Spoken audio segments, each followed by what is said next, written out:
Check me out now. Return of the smooth operator. Shotty on repeat. I say sleep later. This another favor. Consider me your neighbor. Lost a lot of fam in pursuit of the paper. She gon' catch the vapors when we slide by. The way I speak my mind, it's like I peak my prime, but I ain't close. I cruise through the night air. Fantasy a dream. Real world is a nightmare. Like Claire battling the brainless. Learn to live shameless. Talk about me alive, but claim that I'm nameless. You aimless. So I'ma style on them. They washed up. It's a rap. Throw the towel on them. Gaining miles on them. Otakus for the win. Tacos, it depend on the mood that I'm in. Like Finn when it's time for adventure. This some new blue. Get ready to enter my mind for a few. Come and take a ride with the crew. I'ma show you how to recoup days lost when you vibe with the blue. Come vibe with the blue. Yeah. About time to regroup. Fly, got my eyes on the view. Never hear lies, only truth. Realize why they vibe with the blue. Vibe with the blue.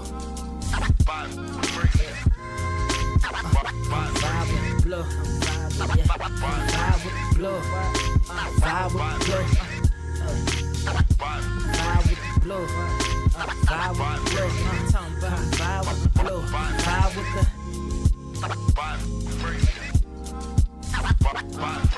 vibe with the sky. Wait, you know the rest. I'm blessed. I see you frontin' like you ain't impressed, but I still get requests. I'm playing Zelda on the GameCube. I quit spamming my music. Don't ever try forcing the links. That's a high rule. The wind waker, Mother Nature on my side too, controlling the elements. Go and check my avatar. I'm arrows ahead. Get the point. Moving forward. The battle scars accumulated over time are reminders of what I went through as a minor, but made me a grinder. The trees broke down for this loose leaf. If life's a game of death, I'm Bruce Lee. Ooh wee. Lose sleep on the regular, trying to get this word out. Then I crash Nebula. Wish I had a very odd parent, maybe two, but it's cool. Everybody pays dues. Now it's time to make moves. Granny didn't raise me to lose. Think I'm in the mood for a cruise. Wanna ride? Come and vibe with the blue. Come vibe with the blue. Come vibe with the blue. Come vibe with the blue. Come vibe with the. Check this out, y'all. I'm back spazzing like the elderly worth of my cousin Beverly. Never swear away from the truth. Just ask Heather, be weather, be tripping, starting to control like our destiny. Always give you the best of me until the death of me. My weaponry is a paintbrush. Hush, don't tell my secret. They get a hold of it. If you leak it, get it. It's cool. Got you covered though, look. But let me get back to that cool-ish, loose-ish. Why they still lying? They don't do this. Bad at board games, whole world clueless. Selling their soul for Roof Chris. Who's this honored fella? Need a sliced extra mozzarella. Crew fly, let God propellers. Humanity born like they don't trust fun. Why you dodge to tell her? You don't know, but my odds are better. Life's a gamble, depending on who holding the cards. You can start living at large or it's bon voyage. Charge it to the game. Me and you ain't the same. I'm thinking bigger pictures. Why you still shrinking the frame? Ever blink in the rain? It helps when your eyes dry. Mob with the bright minds. Think you funny, wise guy? Midnight marauder with a new tribe. Tired of the fake. Come and vibe with the blue sky. Come vibe with the blue sky. Why do you try? We get them high. Take them high. What I do? Come vibe with the blue. Come vibe with the blue. Pass what up? Vibe with the.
Wise grass only greener when it's fertilized.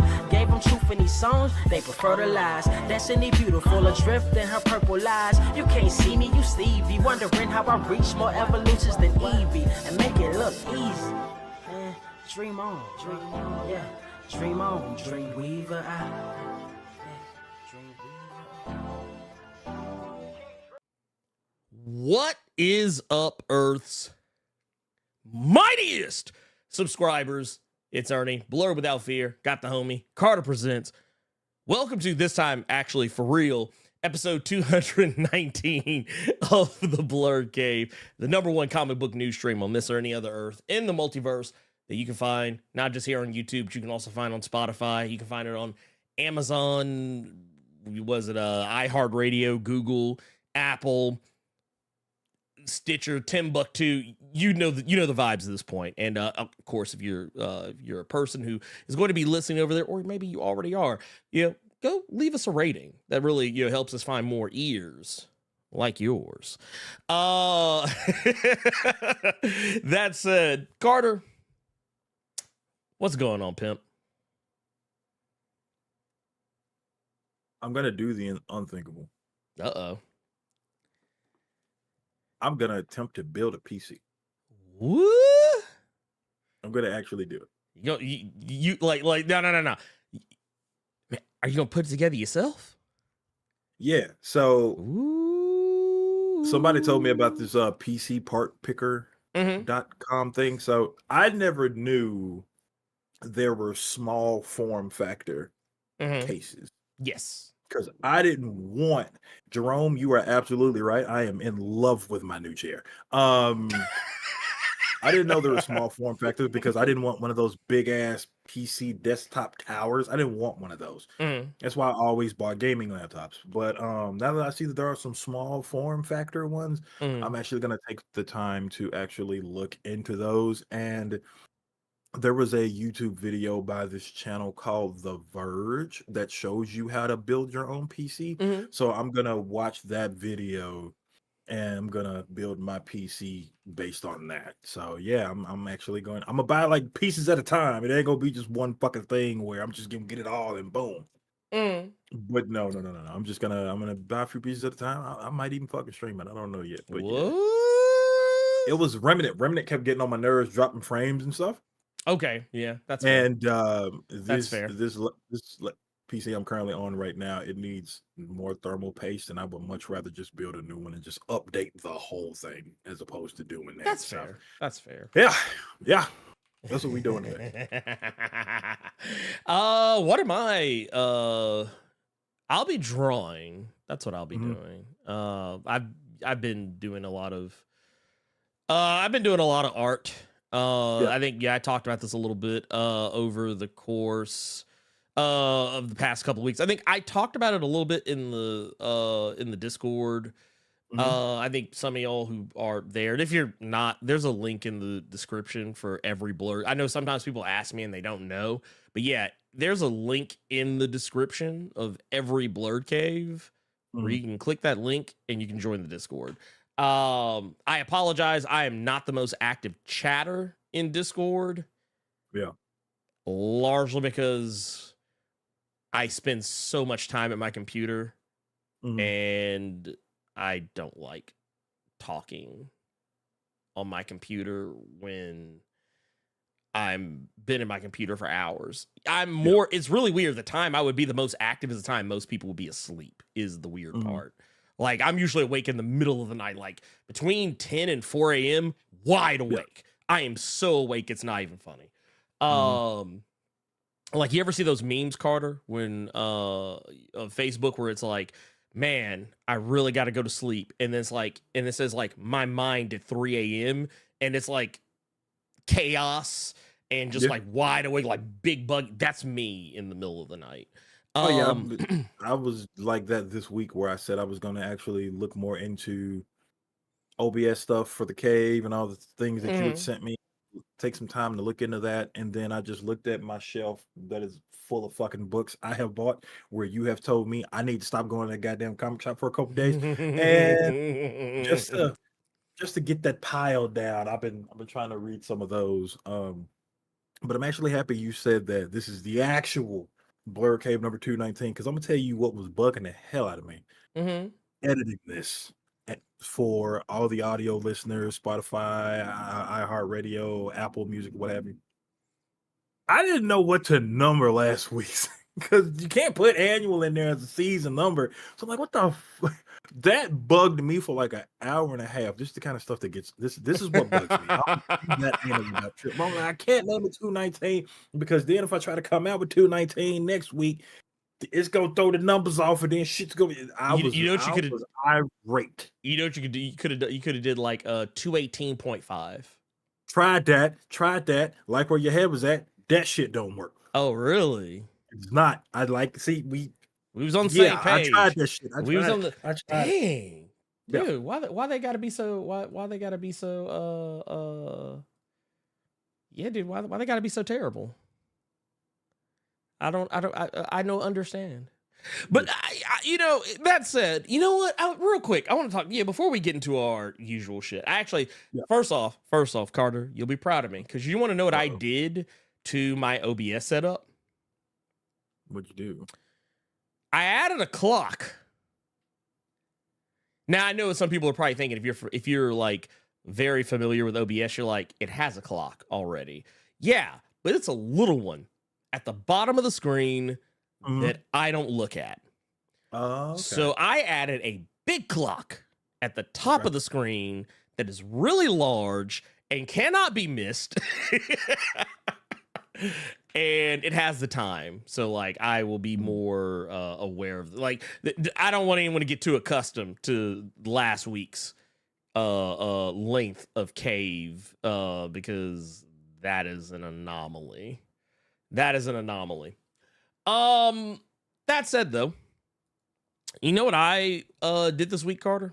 You know, or what I will continue doing this week is you've probably heard about this. There's a new thing sweeping the nation, sweeping the internet waves. Yeah, it's a small thing. You probably never heard of it. It's the show that apparently all the kids are talking about. It's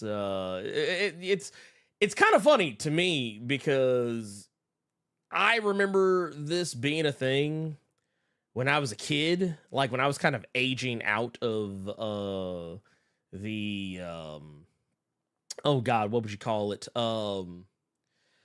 I was aging out of the Saturday morning cartoon era of things. It was when I was like becoming a teenager.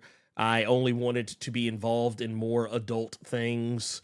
It's when I kind of drifted off into watching things like Vampire Hunter D and Akira, and Wicked City. Y'all, you nasty motherfuckers know what Wicked City is.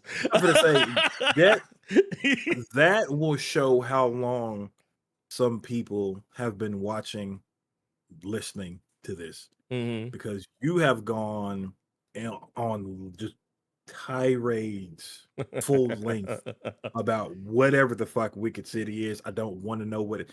Jonathan Motor, we just started. This man already out here. Jesus. Already. But yeah, because of you, I've always been scared to look up what, you know what? I've been scared to look up what Wicked City is. And my mind goes to, remember this movie called Dark City? That's where my mind goes. So I always think you're misremembering the actual name of the goddamn movie. No.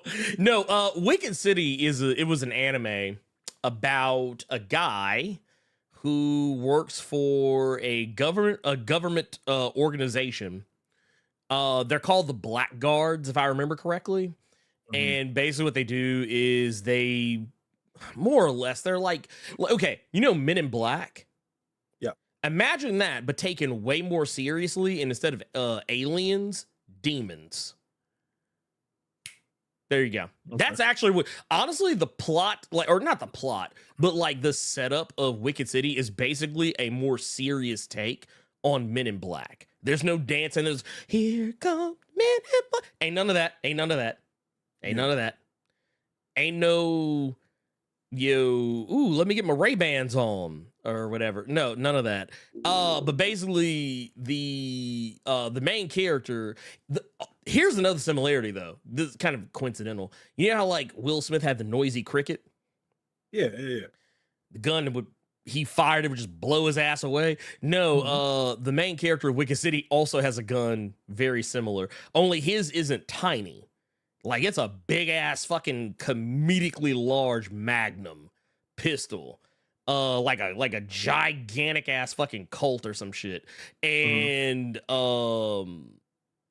but much like the noisy cricket when he shoots it, it has so much force behind it that it, like, if he was up against a wall, he would start leaving like cracks and holes in the wall when he shot it. Okay. But no, Wicked City, the thing most people probably remember Wicked City for was, even for being an anime back then, it had so much sex in it. Like, and I mean, like full on, like they wouldn't show anything, like they wouldn't show like penetration or anything like that. So y'all don't worry about that. But like, there's too early in the morning for you to be talking about penetration. Please. Hey, just roll with it. But no, what's funny about it, there's a scene at the very beginning of the movie where the dude, he gets done piping out, hear me hit again. He ends up piping out this chick and he meets at a bar, and after he's done, they're still like laying on top of each other, and she wraps her legs around him. And then suddenly you notice her legs aren't normal legs. They're spider legs. Oh, this is Saga all over again. Yeah, right? Right. You know what I'm going. But no, all of a sudden the camera cuts to like, it's basically to her vagina. But then like you see like these teeth appear. Okay. And it opens up big wide and then just goes. And somebody in the chat just say, okay, Jonathan Stewart, Ernie, the teeth messed you up, huh? With a laughing emoji. Yeah, I didn't know what the fuck that meant. Look, I never trusted, I have yet to trust another woman as much since. That's why they, it now made me realize what some people used to call it a snapper. But anyway, all of that was a native saying that like you now get it. I was in a different place at that age. I was watching shit like Ninja Scroll. I wasn't trying to watch anything that was on Fox 4 Kids. And all of that was basically a native saying that the new show that is sweeping the nation, everyone's talking about it, no one will shut up about it, is One Piece. I did it, Carter. I watched One Piece. Luffy looks like actually watched One Piece. Luffy's look like he's pointing at the girl with the teeth. That's like she's trying to hit on him, but he pointing at her like, "Nah, I know what you got." Oh no! Oh no! You know what he's doing? He's actually going to be like, "Ooh, I can't wait to get her on my ship." Oh, that's Luffy for you. That's Luffy for you right there. But no, I actually watched One Piece, and I think I've been pretty open and vocal about the fact that I do not like the anime One Piece, like at all. Not even a little bit. Not even a smidge. There is literally, okay, I take it back. There's one thing I like about the show. One thing I like about the anime, and it doesn't even matter because anime often change theme songs. Like ever so often, like every season or whatever, they have like a new theme or whatever. There was one, I don't remember the name of it. Somebody will probably be like, oh, y'all be able to like say exactly the name of the theme. It was like, oh, sing along, do, do, do, do, do. That was, it was, I thought that was pretty cool. It's very hopeful and upbeat. I like stuff like that. But which there are some moments in the anime where they actually play an orchestral version of that song, which I thought was cute. But I haven't completed it. I only watched like the first 4 episodes of it. And the reason why I didn't finish it was because my wife is watching it with me, and it just so happens she actually really enjoys it. Which is funny because she does not like the anime at all either. She does not like the anime at all. I've actually watched it in the same room with her, and the whole time she just looked at me like, why? She was like, why? Why are we doing this? But for some reason, I don't know what it is, but she really likes the live action version. And so too does my daughter. She actually, well, like I remember when I was trying to rewatch One Piece for the 3rd or 4th time, Like, she was not having it. Like, whenever I would put it on, she would just get up and walk out of the room. Like, and it was like one of those deals where, like, when she would leave, it was almost like, you know, when LeBron left the press conference. Mm-hmm. Like, where LeBron just, like, he was like, just started gathering his shit and walked out. That's what she would do. That's what she would do every time, whenever. Because I think I watched like 50 some odd episodes of One Piece before I finally just like, I was like, look, it is insanity to force yourself to watch that many episodes of something that you're not enjoying before you think ultimately somehow you'll suddenly start enjoying it. But what's the matter? I made the mistake of looking up this spider shit you all were talking about, and it's on YouTube. Mess your head up, didn't it? There's a lot of shit on YouTube I think ain't got no business being on YouTube, but it's like, how is this still on YouTube? Hey, okay. Look, trust me. There's some videos on YouTube. Don't y'all send me shit else when we live. Don't send me links to nothing. He's like, I don't Don't y'all send me links to nothing else. But no, but all that was Nate saying. I will say, while I do not like the anime or manga One Piece, I'm sorry. Anything that, like, if you're 1,000 issues and or episodes into something and you still haven't completed what was supposed to be your finite story, I don't want it. Like, and I know there'll be people who are like, oh, but you read comics that have been. Here's the thing. I can stop those comics at any point and come back and be fine. Yeah. You miss some of One Piece, you are done. You got to go back. So no, it's not the same thing. However, here's what I'll say about the live action show. And, you know, some people might get mad at me for this. That show is still cringe as fuck. The acting in that show is so bad. And here's the thing. I want to point out something. It's not that it's cringe because they're not doing a good job of capturing the energy of the characters in question. Because I will point this out. I don't remember this young kid's name, and I don't really care to learn it at this point. But he does a really good job of acting just like Luffy. Like, everything he says, his cadence, how he carries himself, this is Luffy, 100%. Like, honestly, I don't think you could have picked a better person to play him. But that's the problem. That's why it's cringe. Because anime and live action don't mix. Like, anime and live action, like, and this is, I know some people say, wait a minute, you watch stuff like Kamen Rider, Super Sentai, and all that is live action anime, and you would be correct. However, here's something I will tell you about both of those shows that I don't say very often, is that a lot of times they do shit that's really fucking cringe. It's like I'm talking about weapons grade, like yellow cake uranium cringe. And it's because when live action, like when real people act like anime characters, it looks stupid.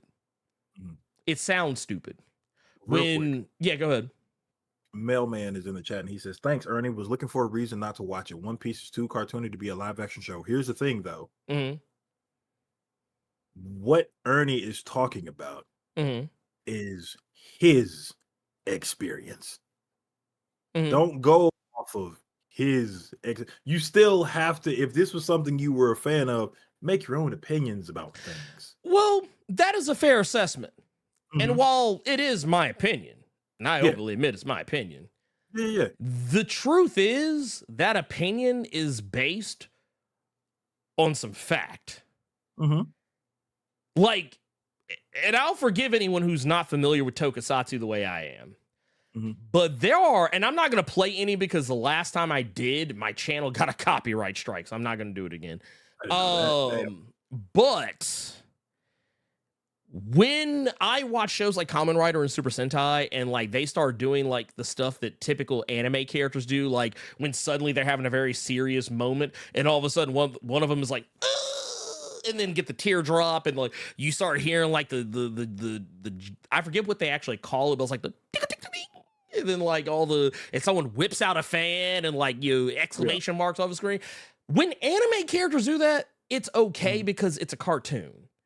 It's animation. Your mind is not going to be like, this is weird. I mean, yeah, you'll probably still think it's weird, but like your mind is just, most people's natural inclination is going to be go with it. But when you see actual people do it, and to be fair, it's not really an anime thing.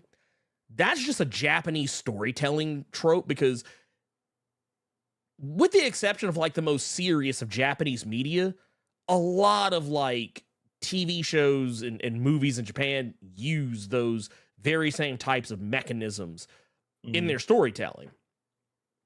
But when you see an actual person do it, it's weird. It looks weird because it's not natural. It just doesn't work. And that's kind of the problem with this show, is that I've seen a lot, and I'm not the only person who said this. I've seen a lot of people online say, yeah, the acting in the show is terrible. I mean, it's good in some spots, but the acting in the show is by and large terrible. It doesn't make it any less a fun show. But like for me, like when I watch it, I'm like, oh man, dude, these line reads, oh my God. Ugh. God, like I was like, man, look. But at the same time, if they tried to take it too seriously, like if they tried to like Harvard school or Juilliard, whatever school of acting this shit, it wouldn't work. It wouldn't work. You have to go cringe. That's kind of and that's kind of my point here. In order to, like, Cowboy Bebop kind of tried to do it, but they also tried to take themselves seriously at the same time. And this is where I think One Piece succeeds, where Cowboy Bebop failed. Because Cowboy Bebop had some cringe in it. Like it did try to like adapt things that just were like, you liked Bebop, right? I liked it for what it was. And I like One Piece, the live action. I like it for what it is. But the difference where I think this will probably last longer is that because One Piece is stupid and silly overall, I think people are just gonna be more willing to go with it. Like the unevenness of all the, like Cowboy Bebop just was trying to be too many things to too many people. Like that was a case of, I feel like there just might have been too many cooks in the kitchen on Cowboy Bebop, because I feel like, and to be fair, Cowboy Bebop, the anime, is those things. It's a little bit serious. It's a little bit funny. It's a little bit existential. It's a little bit dopey. It has its moments. There are episodes that focus on Ed that are just absolutely ridiculous and cartoonish. And there's episodes that focus on Spike and Jet that are super fucking serious. Like almost. You will never know the real power that you have until you eat the testicles of another man. Hey, just saying. I'm just saying. Look, I mean, look, and I'm not going to lie. Look, I tell people all the time, my favorite episode of Cowboy Bebop is Teddy Bomber, the Teddy Bomber episode where, when it comes to live action? No, to the anime. Okay. The one with Teddy, it was called Cowboy Funk. But the one with Andy, that episode is stupid. It is ridiculous. It makes no freaking sense. However, that shit's fire.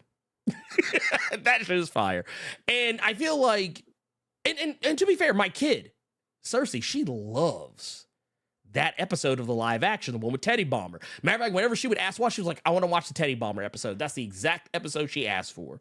Anytime she wants to watch the live action Cowboy Bebop, she says, I want Teddy Bomber. Now, for me, yeah, the live action, it's only 8 episodes, which from what I was told by some One Piece heads in my personal life told me that was like the first, like, it's the East Blue arc, basically, dumbed down into like 8 episodes, which basically it's the first major arc of One Piece. How many episodes is that, though? I'm scared to ask Jose that question. That's 633. Yeah. God, no, I'm good. No. But here's the thing. Here's the problem. I was actually talking this out with some buddies, and I was like, I wonder if this One Piece actually manages to be a thing. Like if Netflix, like if enough people are watching this that Netflix decides to go all in on this, how many episodes would it take them to catch up to where they are now?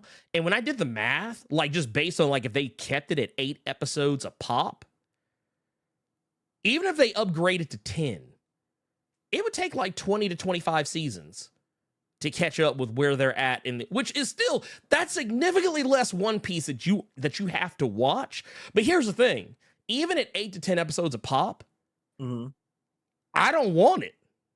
Like this is one of those things, like honestly for me, One Piece, it's a cute thought experiment. It's a cute experiment that I think is like, okay, y'all proved that this can work. Yeah. No matter how cringe it is, you proved this can work. And I'm okay with that. But like, yeah, this ain't gonna make me go put on my straw hat and go looking for the actual One Piece. Like, I'm not going to the manga store tomorrow or Do you today. actually own a straw hat though? Actually, I do. Shouldn't the grill master own a fucking straw hat though? I mean, I have a straw hat, but not the one like what Luffy has. Okay. Hideo is in the chat saying that East Blue he thinks is about 60 episodes. 60 episodes. Yeah, that sounds right. I was like, I like, honestly, I think because there's also like a movie that also kind of dumbs it all down too. But yeah, 50 to 60 episodes sounds about accurate. It sounds about accurate. So yeah, it just, but even for me, still, even at that point, I say like this is good for the people that you want it. But for me, I'm just like, yep, this will probably like, I'll probably watch 2 or 3 seasons. Once it goes past that, I'm like, okay, I don't care anymore. Oh wow, I didn't even think you would say 2 or 3 seasons. So real quick, because there were several people in the chat that kind of were like, Carter, wait a minute, hey yo, what I talked about prior. Well, number one, go watch Cowboy Bebop. Yeah, amazing series. Come to find out, the Cowboy Bebop movie is actually free on Tubi for some reason. Yes, and for those who care, it takes place before Brain Scratch or after. It's either before or I think it's actually just after Brain Scratch, maybe. Or I think it is before Brain Scratch. I forget exactly, but I remember. Yeah, it actually the movie is technically in the timeline of Cowboy Bebop. Okay, but yeah, real quick, the testicle eating I was talking about, that was in a live action Cowboy Bebop. Yes, look it up. That's why I said it, because it was ridiculous. But at the same time, like Ernie's saying, like the episode of Cowboy Bebop that is his favorite was ridiculous. One of my favorite episodes of Bebop was basically about, it was damn near from the perspective of mold. Remember that nasty lobster that got old going through that shit? That was some horror movie shit, but that episode was outrageous. Oh, yeah. But I have seen how much of one? I haven't seen a lot of One Piece. Because like I told you before we started the show, the version of One Piece I've seen, according to everyone that is a fan of One Piece, was the wrong version. I've seen the 4Kids version. This is before I knew that there were several variations of different animes depending on who did what. I never knew this was a thing. So, this is back when like Shaman King and shit used to come on back in the day. Yeah, so that's the version. Like, just to give you all an idea, it wasn't until a couple years ago that the boy Sanji, that's like the cook, I thought he was just whooping people, eating a Tootsie Roll. Never knew he was actually smoking a Newport the entire time. They just couldn't show the babies on Fox. Never knew that. So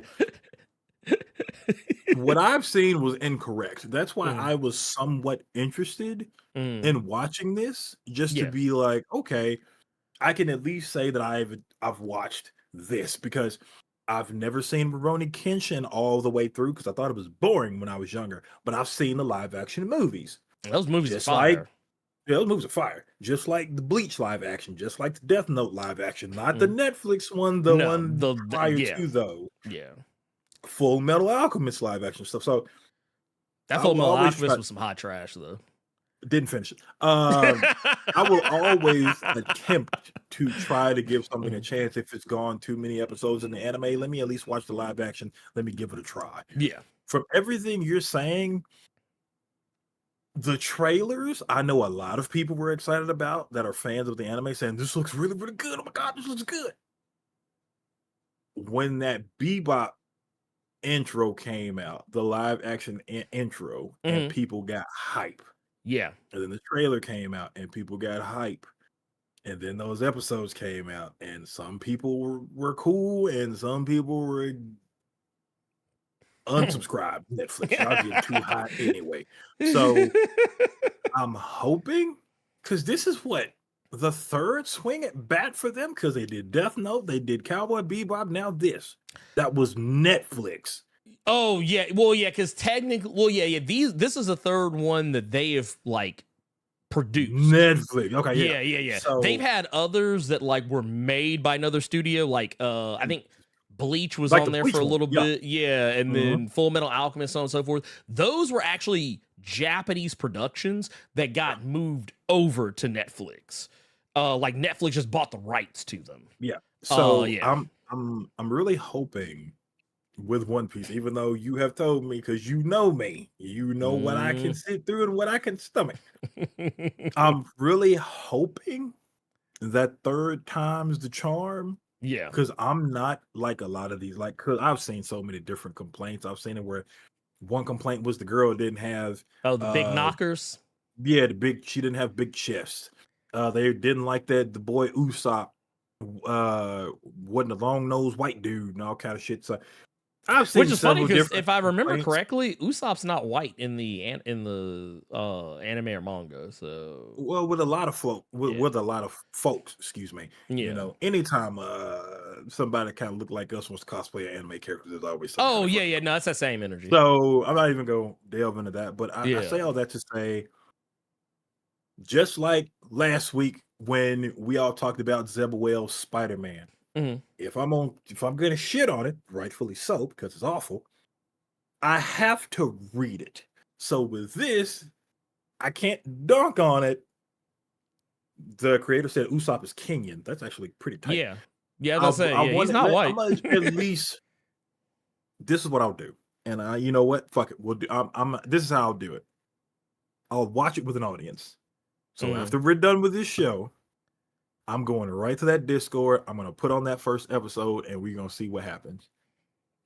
I will That's say, what I'll do. but here's what I will say. Do you see Okay. where I think that you could take a better approach?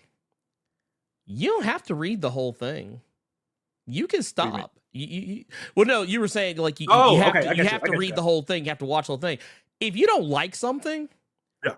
you don't have to like hate watch Mhm. or hate read the Oh, whole of thing course. because all is good. Because I'm gonna tell you what's gonna happen. You think you think you just simply don't like it. It's gonna make you hate it even more. Yeah. That's why I always tell people, yeah, if I watch a TV show and like after 5 episodes, it just doesn't grab me, no matter how good like, let's say it's a 20 episode show. Let's say it takes 5 episodes to find itself. Well, I don't have time for that show to find itself. If it's not hitting after 5 episodes, but suddenly like 2 seasons later is good, well, good for the show, but you got to catch me off rip. Yeah. But yeah, that all of that was basically an Ada saying, yeah, if you're someone who is curious about One Piece, that the Netflix show might be your entry point. Yeah.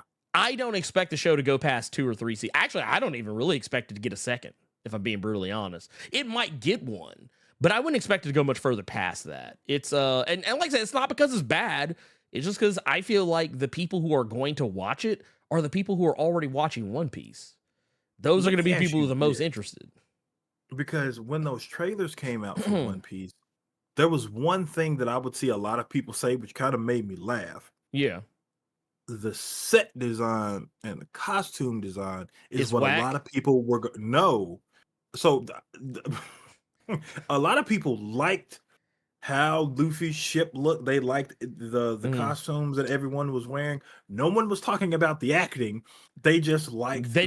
costume Oh, and I see. design. Okay, So how was so that? I'm gonna tell you what I mean by it's whack. So they do this thing where, like, you know how manga and anime, they usually, or manga more specifically, they tend to focus more on the characters, less on the background. So a lot of times in manga, you'll see instances where there's like no background whatsoever, or like the background is incredibly empty and it's just the characters. There are moments in One Piece where, like, yeah, like the ships and stuff look really cool. There's a sea monster that shows up at some point that actually looks pretty cool. Okay. All that's well and good, but there are some moments where, like, I'm just kind of like, man, y'all ran out of money here. Damn. Or I'm like, it's very obvious that they're on a green screen. Like there's some moments where it's like painfully obvious that where they are is not a real place. Okay. Like, and to be fair, there are some instances where that's perfectly fine, but there's also instances where they're in a place that's like, well, this isn't like anything crazy, so you could just built a set for this. Like, I don't know. It's like, you remember how there were moments in Thor: Love and Thunder where you could just tell they weren't on an actual set? Yes. There's lots of moments like that in One Piece. I'll put it that way. If that makes any sense.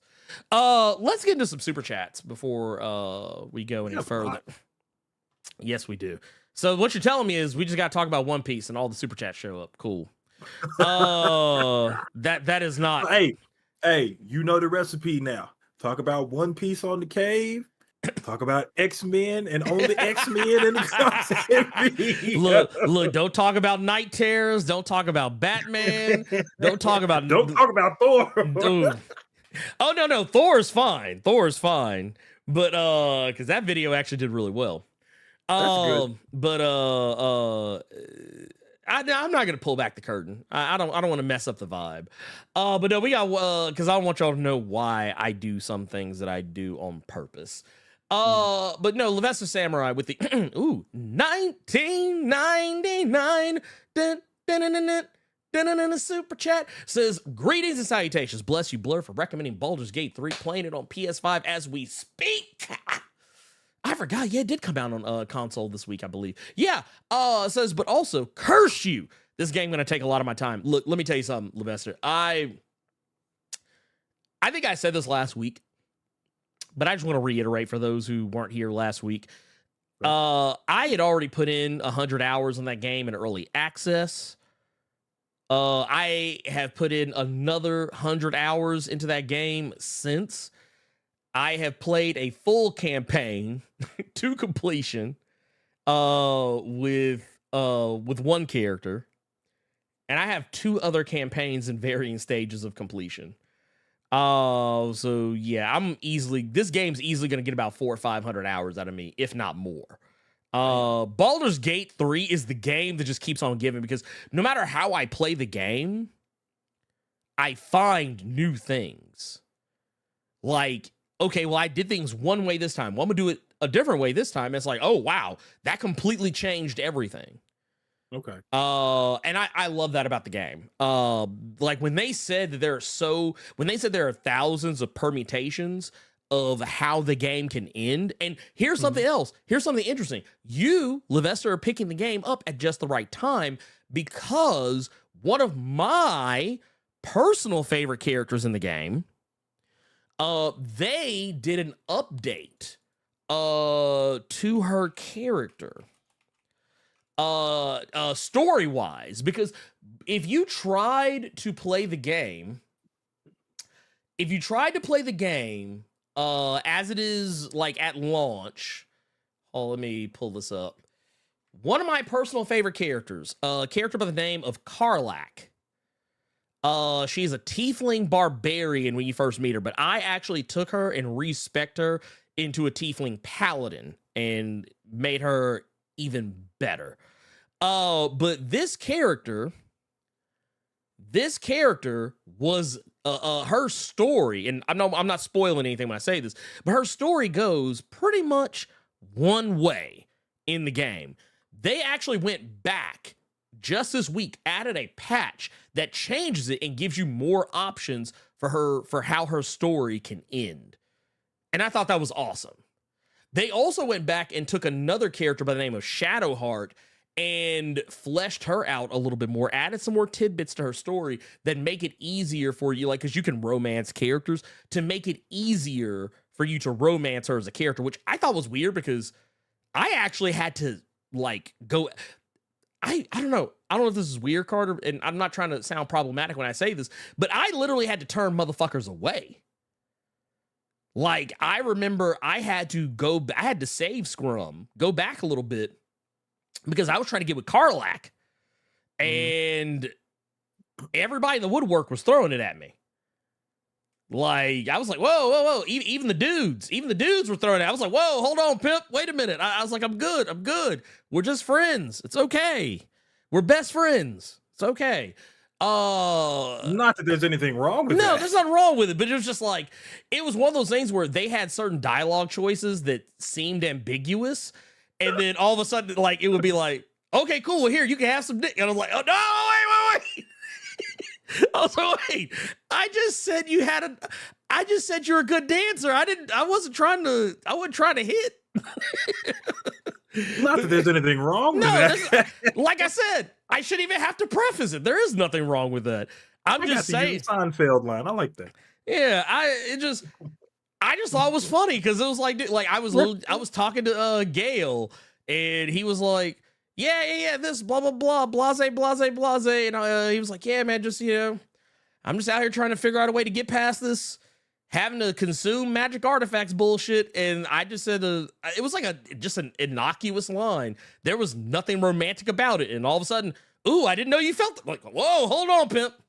But no, I love that game. It's fantastic. I'll probably be playing Baldur's Gate 3 for the rest of my life. Let's move on to our next. We got channel membership 36 months here from Xtriv. Says happy end of Hoochie Daddy season. Hey, it's always Hoochie Daddy season. So it never stops. It never stops. Bullshit. If it was raining over there like it's raining over here, it's gonna be pneumonia daddy season. Like, for real. We got one for Breck Warren with the $5. Says happy Saturday, brothers. Glad to catch a live cave. It's been a minute. Hey, we glad to have you. And sit back, relax. Hope you got some drink. Says LJ Brown said 1 down, 4 to go. Or no, no, no, I don't want it. We got 44 months here from Jamal Simmons. Says happy Labor Day weekend, Blerd and Carter show, and everybody else. Hey, thank you. And also, yeah, I almost forgot. Yeah, it is Labor Day weekend. Jesus Christ. Yeah. We also got another one here from Don Gustavo Sleepy Slots. Man, that's a name. I love it. With the $1 super chat, man, we appreciate you, Pip. I just saw what Sir Yuri G said. Yes, you will. We got Malik Young with the $20. God damn. I have Bleach costume picked out for you on Amazon. No. I refuse to be Ichigo. I'm going to wind up being Ichigo, ain't I, Carter? I'm going to wind up being Ichigo, am I? That's what's going to happen. I'm going to wind up being Ichigo. God damn. No, Carter says lost is what I'm talking about. No. I was trying to, I don't see you as an Ichigo. Oh, wait. Well, I don't know any other characters on that show because I did not commit anyone's names to memory. No, you're more, I would say Rukia more than Ichigo. Rukia? Yeah. Ugh. You'd have to watch it to know who that was. Yeah, I know who you're talking about. I'm like, the fuck? Okay, you want me to be you want me to gender bend this thing? All right, I'll do it. Wait. No, wait, huh? You said Rukia, right? Isn't Rukia the one with like his sword can like break apart like the one off Bloodborne? With the like his head is bald, but he got the long red streak of hair, or am I thinking of the wrong person? You are I don't fucking watch. You are Bleach, very man. Yeah. Rukia is the girl who hangs out with Ichigo. That I do know. No, her name is Orihime. No, that's another girl that also hangs out with Ichigo. Okay, I'm shutting my ass up. Read these super chats, man. Read these super chats. I don't know Bleach. He's like, well, I was like, wait a minute. I was like, huh? Read these super chats. Look, I was like, I'm not a Bleach expert, but I know this much. Let's see here. Because something got okay. No, we're good. I thought I lost one, but I did not. Okay, we got one here, dude. $20 straight out the gate from the Gearless Mo. Says teeth, little box of horrors. LMAO at the snapper. Get those likes up. God damn it, you know what time it is. Hey, I'm just saying, if you ever watch Wicked City, don't do it with your children in the room. That's all I'm gonna say. Let's see here. We also got another. We got $10 from Malik Young. Says, hey, Blerd Carter, just saying what up to the cave and all. Can't stay long. Got to get back to this Orcus concentration camp, aka my job. But it's my turn to put something in the collection plate. Hey, we appreciate you, pimp. Thank you for that. And man, look, just whatever you do, just keep your head down. Don't look anybody directly in the eye. And when the signal goes up in the sky, just unleash, because we busting you out. Let's see here, man. We also got. We got another here, £2 from LJ Brown. Said, cool, Blerd. I bet on the OP on the One Piece live action as my forfeit. Okay. Well, okay. So here's the thing. I'm gonna finish One Piece, the live action, just the live action. The only reason I didn't finish it is because my wife wants to watch it with me, so that's it. Otherwise, I would have finished it by now. But I was thinking of Renji. Apparently, Okay, that's yeah, there you Ruji's I knew it was some of the fucking R. Leave me alone. Maybe I'll watch Bleach. I'm not gonna be able to save you from the Orcus concentration camp because apparently I need to watch Bleach if I'm going to just name characters off like that. Bleach. Oh, Bleach. Oh, Bleach. But again, you were Anyway. saying, Yes. Super chat from Wade Smiley with a $20 says late to the party, but the math ain't mathing on watching to likes ratios. Get them up. yes, sir. We have 249 people in here, and we only got 119. Yeah, I don't like that. I don't like that. I'm gonna need y'all to step it up. Come on now. I've got Levesto Samurai also here with the 12 months says, yeah, this game is fire. Gonna go and focus on it. Have a good show, fellas. Catch y'all later. Hey, we appreciate you. And hey, whatever you do, I'm gonna tell you right now. This is just my blessing. I'm passing it forward onto you. If you want to play an evil character in Baldur's Gate 3, which you could do some really heinous shit in that game. There is a woman who you can romance in the game who is an evil character. And if you decide to romance her, she has what I've seen other than the druid who can turn into a bear. She has what I feel is probably the most out of pocket romance scene in the game. Because I don't know, did you see the stuff about the bear, Carter?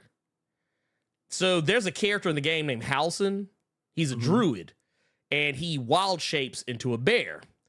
And the whole point, or not whole point, but one of the big draws of romancing him is that please don't say what I think you're gonna say. Mid-stroke, he could turn into a bear. I knew it. I fucking knew it. I knew he was gonna go there. I knew he was gonna go there.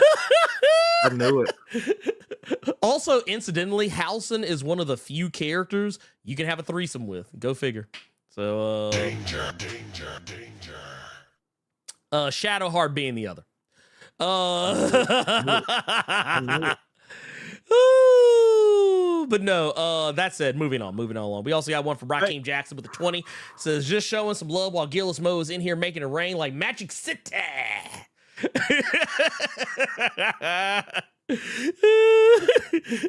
Hey, so Elite was, I have no idea how Larian is going to make a better RPG than this.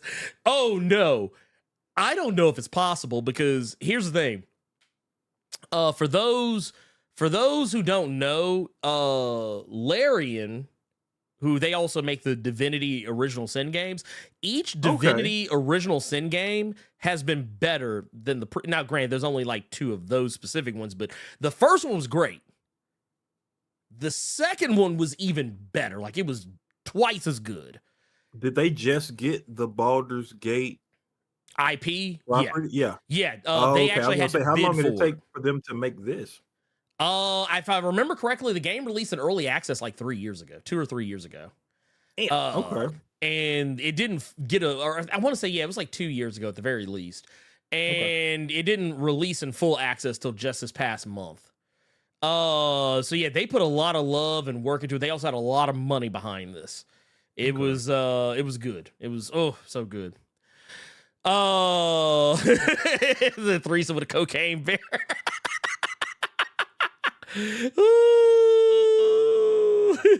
Oh yeah, no. If they wanted to make, like, honestly, I would give Cyberpunk to Larian. I bet you they'd make a fire ass game out of it. I guarantee you. But all of that aside, let's get into our actual topics. We're gonna talk about The Flash, real quick. Carter. Yeah. We both saw The Flash back when it initially came out. We reviewed it. We thought it was a movie that came out in 2023. But you know, The Flash recently hit Max, which I thought was kind of interesting. Don't you better not tell me it made his money back. No, it did not. Okay. Oh, you mean HBO Max? Gotcha. Yeah. It just hit yeah. They changed the name to the damn thing. Let's see. So here's the thing. Now, I say that it fails, but I say it fails is only relative. Yeah. So the Flash, as one might be aware. Here, let's pull this up. And let's bring our lower third back. There we go. The Flash, which, to be fair, it made a decent chunk of money. It made a decent chunk of money at the box office. Mm-hmm. But that doesn't matter, Carter, because, it's all about what have you done for me lately. So, Carter, how much do you think Flash made at the box office? Can I be honest? Go ahead. I don't care. Well, you know what? Apparently a lot of other people didn't either, because it only made $268 million at the box office. It only made $160 million domestically. Now, Carter, I want you to understand something, sir. Go ahead. Do you know how much this movie cost? Shit, after that one scene with them babies, it couldn't cost a lot. The Flash, it was $200 million in budget, with at least $65 million in advertising. So in order for that movie to even break even, they'd have to make somewhere close to $400 million to break even.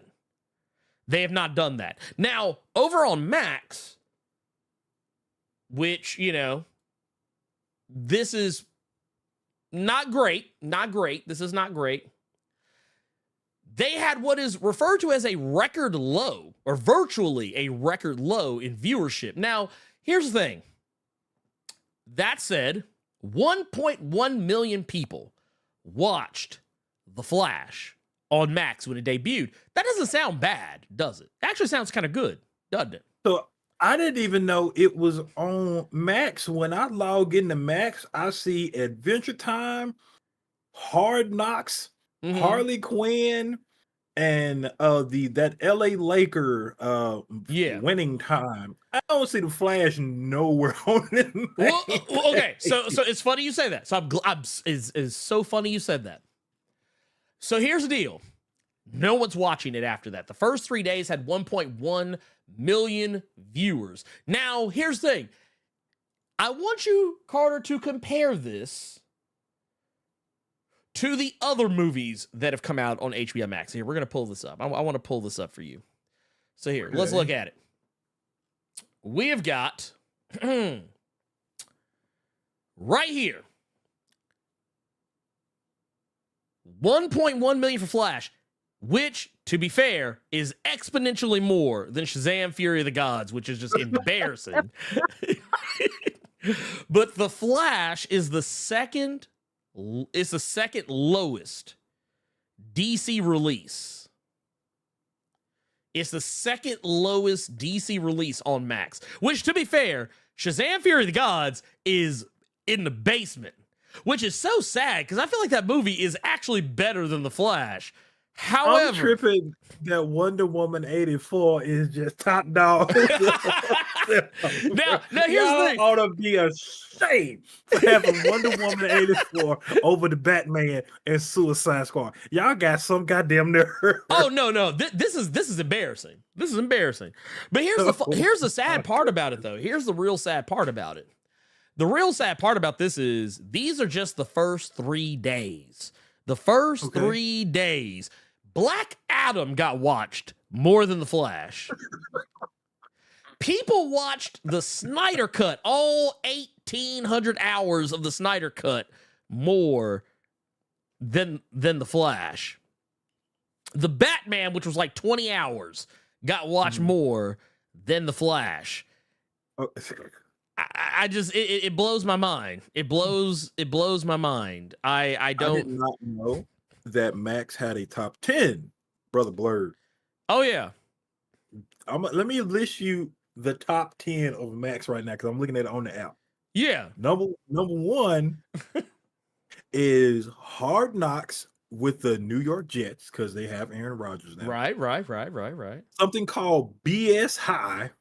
Don't know what that is. It looked like some kind of like high school football. Okay. Get Hard. That old ass Kevin Hart, Will Ferrell movie is number 3. Number 4 is Dawn of the Planet of the Apes. Number 5 is Cloudy with a Chance of Meatballs. Number 6 is Twister. Number 7 is because it was recently the anniversary. It was recently the anniversary of that movie. Number 7 is the first Avatar. Number 8 is American Gangster. Number 9 is Spaceballs, and number 10 is Miss Congeniality. Ezra Miller ain't nowhere up here. So basically what you're saying is nobody give look. Don't Why motherfuckers watch Sandra Bullock over look, Ezra sit here looking like, God damn, man, y'all really don't like me, don't you? He's like, God damn. Oh. I don't know. I find it funny. I find this therapeutic and funny just because it just goes to show that you can't just throw in nostalgia and hope that it's going to turn out good for you. You can't just bank on, like, because that was what they were banking on. They were banking on people going to go see that movie because of Michael Keaton. They're like, oh, yeah, we got Michael Keaton. Oh, yeah, this is a lock. We about to come back with all the bag. We about to come back with so much bag, we ain't even gonna know what the fuck to do with it. That was basically the mindset of DC as far as I was concerned. As far as I was concerned with this movie. But yeah, basically they came into this thinking that, yeah, if we just plaster Batman's face all over this motherfucker, it's going to make $1 billion. And I regret to inform you, in the words of Bad News Barrett, I'm afraid I've got some bad news. So I actually want to say something real quick. Well, one thing, I'm looking at the Max app, and you know how they get, because you watched XYZ. Right. Because I watched Doom Patrol, they are recommending I watch Titans, Peacemaker, Young Justice, His Dark Materials, Gotham Knights, Doctor Who, the Injustice animated movie, the Suicide Squad, the superpowered DC documentary, a bunch of animated DC movies, Birds of Prey movie, Stargirl, Gotham, Harley Quinn, the Snyder Cut, Adventures of Superman, the new one, Superman and Lois. Flash ain't nowhere on. Let me see if my camera can pick it up. The last 2 things they want me to watch is Robot Chicken and Black Adam. Oh Lord, Robot Chicken and Black Adam. But one thing I did want to say, yeah. Mojo Quinn, he brought up a point, and I think that might be fair for some people. He said the Flash wasn't perfect, but a lot of people, I feel, hate Ezra Miller more that they hated the movie, and they just can't separate their hate for him from the hate for the movie. Here's the thing. I would be inclined to agree with you. Except that movie was not particularly good. Like, even if, like, I know I talk a lot of shit about Ezra Miller, but I don't, like contrary to popular belief, I can separate my dislike of somebody from their art. And I think I even said that during our review of it. Like, I am more than capable of removing my personal beliefs, my personal feelings, my personal politics from a lot of things. Most things, honestly. Like, case in point, I don't like Kanye West. Yet, I can still listen to, not his new stuff. His new stuff's whack. But like, Graduation was fire. Graduation Day and College Dropout, late registration. I can listen to those like repeatedly. Like, I still do. And like, even regardless of what you say about, a lot like Luc Besson, who a lot of people say is problematic. I can still go back and watch The Professional, Fifth Element. No problem. But the thing is, his new stuff just ain't good. And then you could even, throw out motherfuckers like problematic as Mark Wahlberg. There's still a movie that comes out occasionally that he's in, and I'm like, okay, cool. And he's allegedly a whole racist. Hates black people, allegedly. That being, despite the fact that Ezra Miller has visibly on camera choked a woman to the ground and thrown chairs at people and split their lip and broken into folks' houses and allegedly is grooming or had groomed a 12-year-old girl up until the point now that they're dating. I said allegedly. I said allegedly here. That said, I went into the movie with an open mind. I actually went into the movie kind of half expecting to like it. I was like, oh yeah, Michael Keaton, he's going to be great. Ezra Miller, I'm not going to like, but I'm pretty sure I'm going to like everything else around him. And I'll even admit, there are some moments where I thought Ezra Miller actually did a really good job being Barry Allen, as much as he's, and that's for as much as he's the worst Barry Allen. And yet, the movie still wasn't good. Now, by and large, yeah, I am probably the bug, not the feature. I'm the exception, not the rule. So yeah, there probably are a lot of people who felt exactly how you said, but I ain't one of them. We got $10 super chat here from the homie Poe Archery Media. Said, just got finished vending and wanted to show love to my folks. Keep up the dope work. Gonna catch the rewatch / listen on the podcast. We appreciate you, pimp. And by the way, y'all, I don't know if y'all know this, but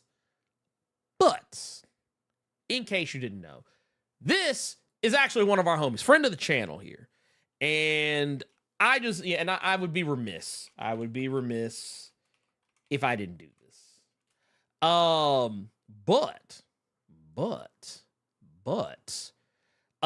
Those who do not know, you've probably seen my guy on here before, but Antoine Mitchell, who is, who Poetry Media right here in the chat right now, is also the mind, the art, the everything behind a little comic that I've talked about on the channel before called Sankofa's Embrace. And guess what just came out not too long ago? Issue 3. So I've been being and Antoine been talking back and forth. We're gonna try and schedule a moment to get him on the show to come talk about it. So yeah, if you're interested, I'm gonna put the link in the chat right now. Go check it out. It's actually really cool, very awesome.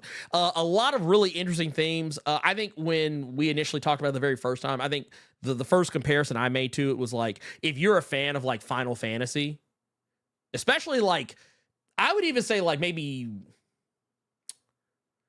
I was, for me personally, if you're a fan of stuff like Final Fantasy 9, especially, and I would even say like some of the older ones as well, it has that kind of vibe to it that I really like. So there you go. Let me tell you why I'm pissed right now. Why are you pissed, sir? I just noticed what the fuck you just did. What? Where we were talking about something, because you've done it in your videos, you cunt. You go from talking about a particular book, and you know what else happened in this part of the story was if you go and hit that like button. You just did it. Yeah, I just caught it. I just caught it. He just did a live ad. Yeah, live ad. Mid-sentence. Mid-super chat. He done a live ad. I'm good at my job. I've been bamboozled. Yeah, I'm good at my job. I thought the one I did this past week was really good too. I thought I did a fantastic job. I'm just letting you get shit off. You want to give the man props. Thank you for the 10. Didn't even realize we slowly just transitioned into an ad real quick. You. Hey, I'm out here, man. I'm out here. We also got the homie Gabriel the Dark Knight with the 1999 super chat. Says happy holiday weekend, Ernie and Carter, just dropping something in the collection plate. Thank you. We appreciate you, pimp. Thank you for that.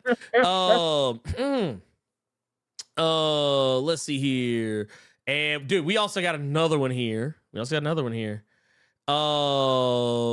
is from Scott Fitzgerald, also with a 1999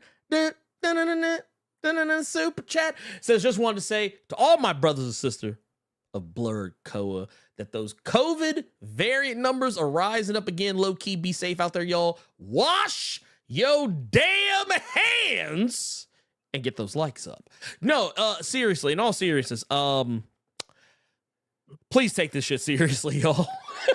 Because I know some people are thinking that, oh, it's gone, it's not a problem anymore. No, it's still a problem.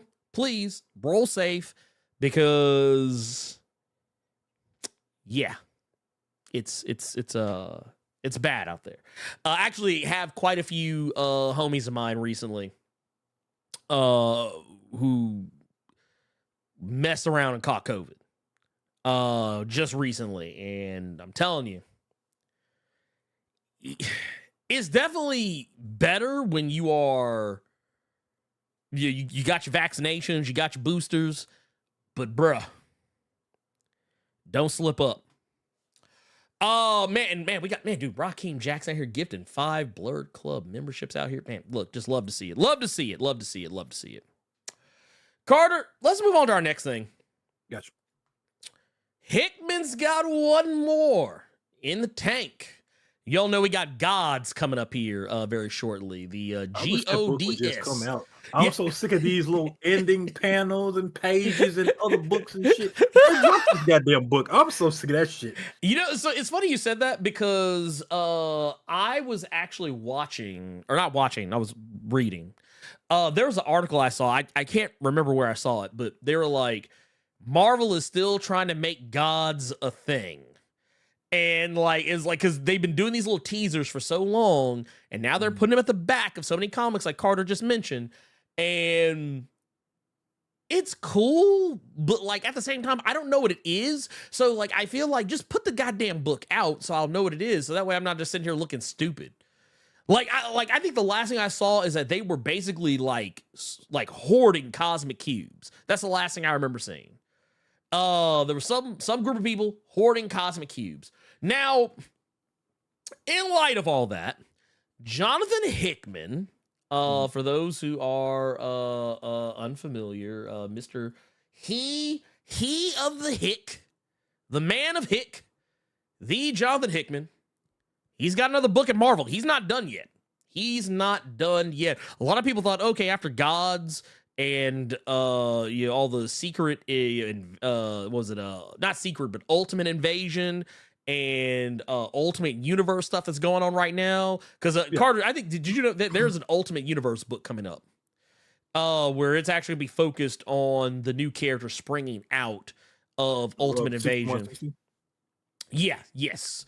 Where Howard Stark is Iron Man, not Tony, obviously, but yeah, that's going to be a thing going on. But no, here's the deal. So Jonathan Hickman, while he was doing promotion for Gods, came out and said that I'm working on another book for Marvel right now that I swore I would never work on.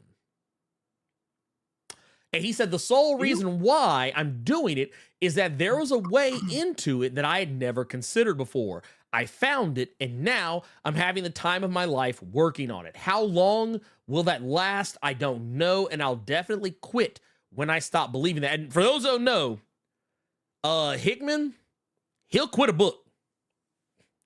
He will quit a book. Is he talking about S.H.I.E.L.D.? Did S.H.I.E.L.D. ever finish? Because motherfuckers was waiting on that book for I don't think he did. But see, the way he said it, he made it sound like it's something he's never written before. Like a book that he was offered to write but just didn't want. Yeah. Now, there are some people who've already been speculating that it could possibly be Iron Man, but I don't think that's the case.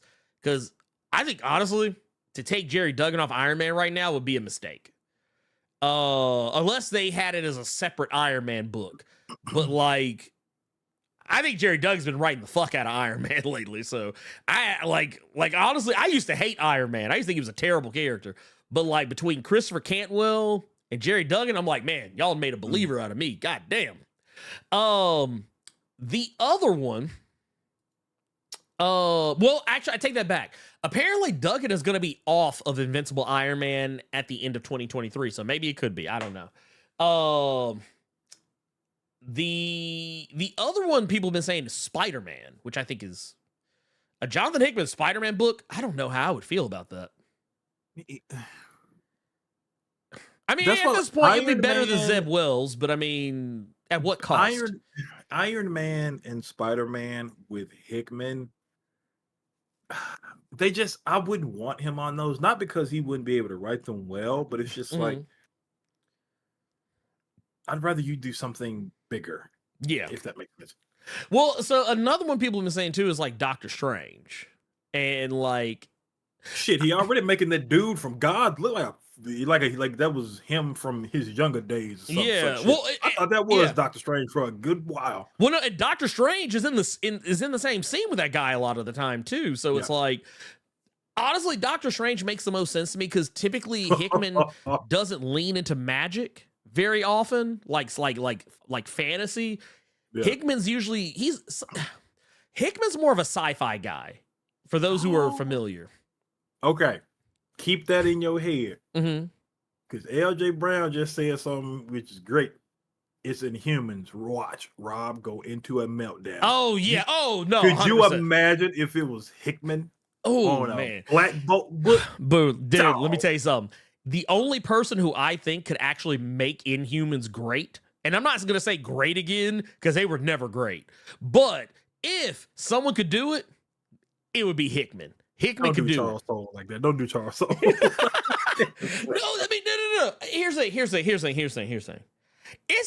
I'm gonna be honest with y'all. It's not that I don't like the Inhumans. I just don't think that they're interesting. I don't think of all the characters you have in the Marvel Comics universe, I think they are some of the least interesting heroes. It just is what it is.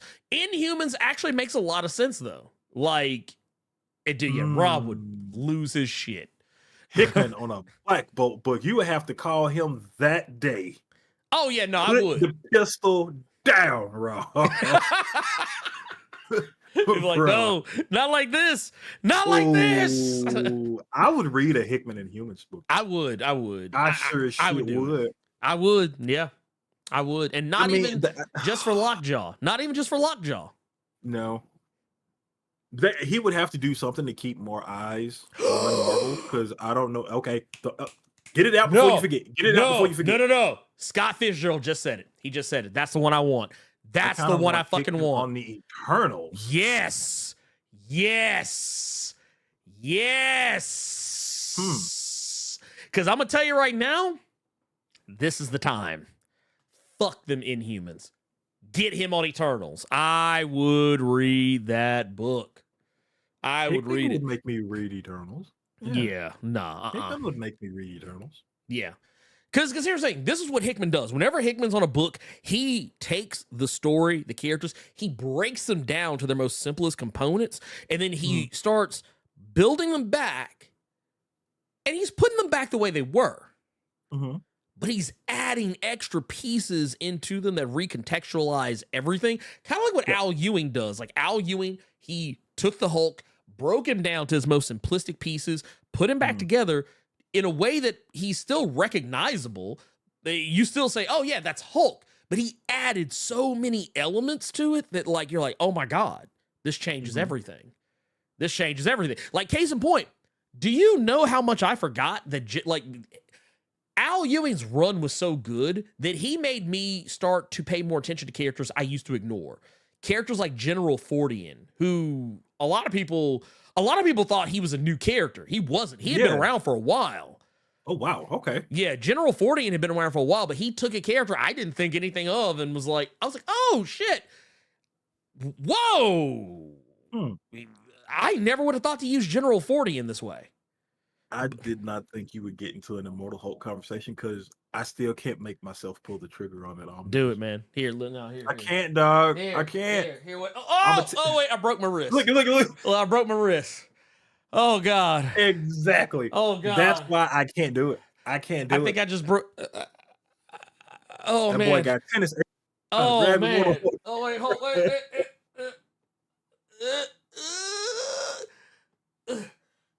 Oh, God. I almost fell on my chair. See, that's why I can't do it. I would want to read that. I can't pull that big motherfucker out. I gotta put it on my shoulder. This thing is as big as my head. Pain in the ass to find those fucking hardcovers. Because I think I'm gonna go that route. I can't get that big ass omnibus, man. I can't. Oh, did War of the Realm show up? Not yet. Was this supposed to be here by now? Supposed to be here yesterday. Today's the latest. I bet it shows up today. It didn't show up yesterday. Okay. I'll check for it today though. I'll actually, matter of fact, let me tell Cynthia to keep an eye out for a package. Yeah, but I think like the biggest omnibus I have that I can read is the Black Panther now. I cannot pull out that Immortal Hulk and just read it consistently like I would want to, dude. I actually want to make a survey in the Discord for you all later on because I'm having trouble deciding what new omnibus I want to buy. It's between Savage Avengers, the Jerry Duggan run that was 28 issues, Nick Spencer's Cap omnibus, or Donny Cates' Cosmic omnibus. Ooh. I didn't even know that was a fucking thing until I saw it in there. I was gonna say I didn't know either. It's his 5 issues of the Thanos book, Silver Surfer Black, the 5 issues of Cosmic Ghost Rider, and I think that's it. Or like 6 issues of like Guardians of the Galaxy he did. Huh. That's actually I mean, it makes sense. Don't vote in the chat, Sir Yuri G. I'm gonna make a survey and then just have you all do it in Discord. That's probably how I'll do it. I can't decide which one to get.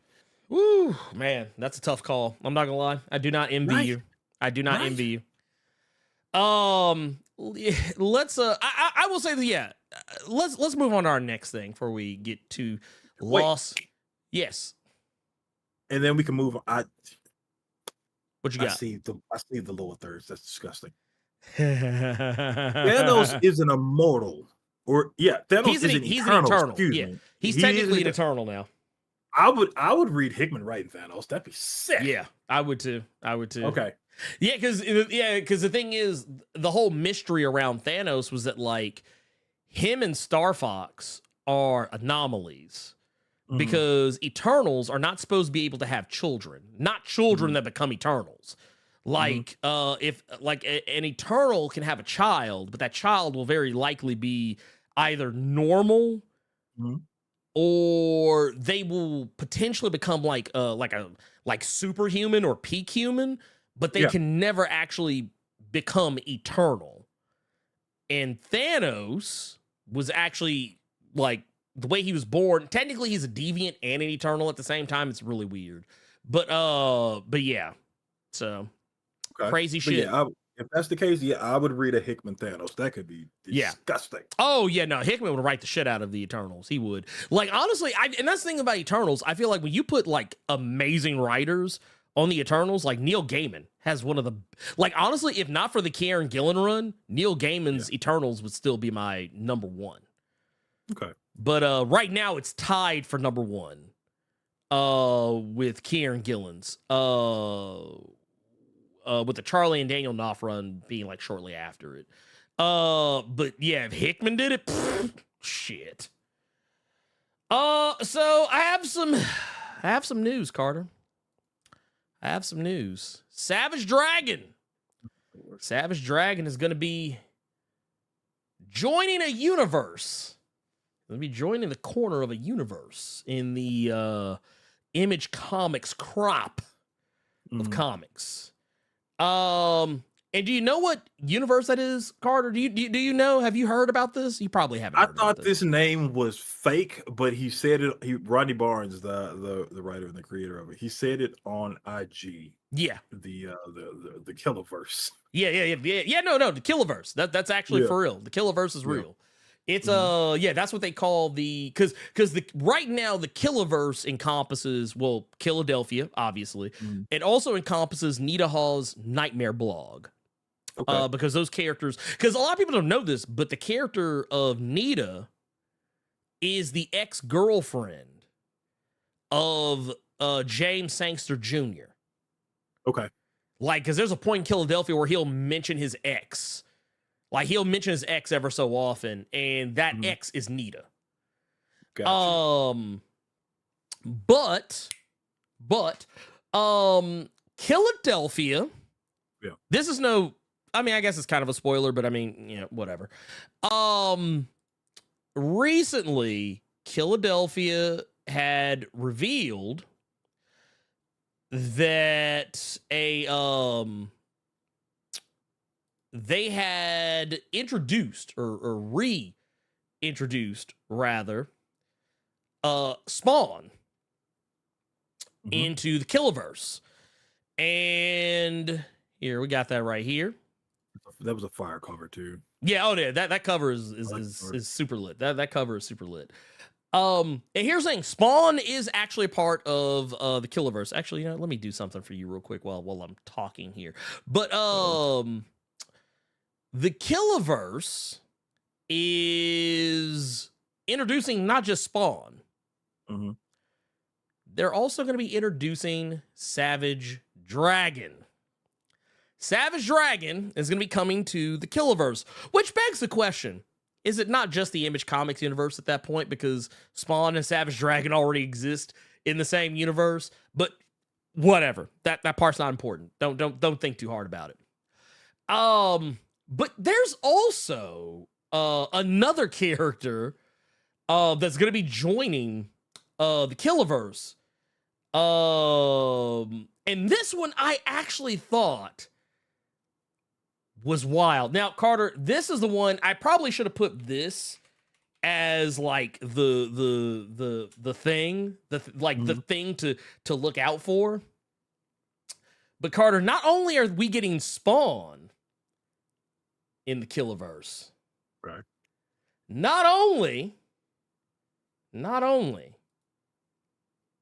are we getting Spawn in the Killiverse, not only are we getting Savage Dragon, God help us, in the Killiverse, we're also getting another iconic character. This one not from the Image Comics universe. This one actually comes from MGM.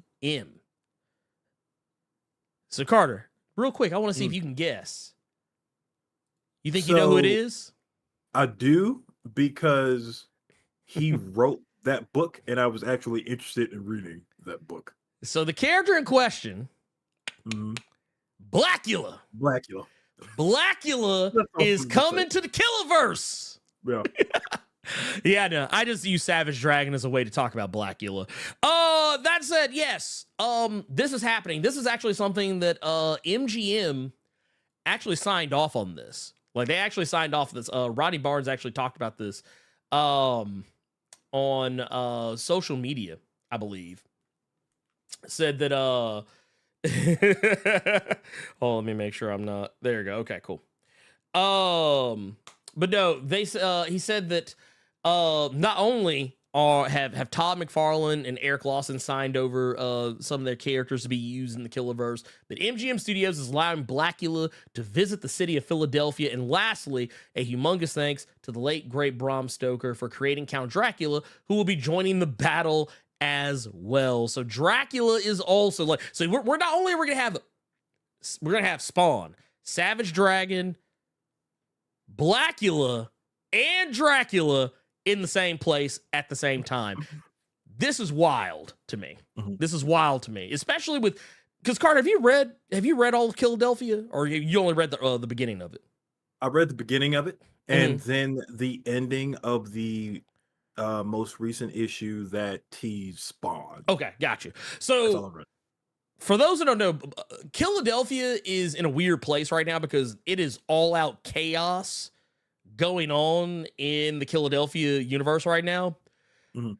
So yeah, if you go into this book, especially if you come in at this point, it's not a terrible jumping on point, but I do highly advise go back and read all of Philadelphia. It's the issue that's coming up 32, is right? hmm? Is it 32? No, 31. 31. Okay. 31 will be the issue when they come back. And yeah, it's gonna be intense. It's gonna Yeah. be Okay. real intense. You're going to ask me, so we go ahead and get it out of the way now. Go ahead, Carter, go ahead. what do you think about Savage Dragon coming to the Killiverse? I'll tell you. And a lot of people are going to be shocked at my answer.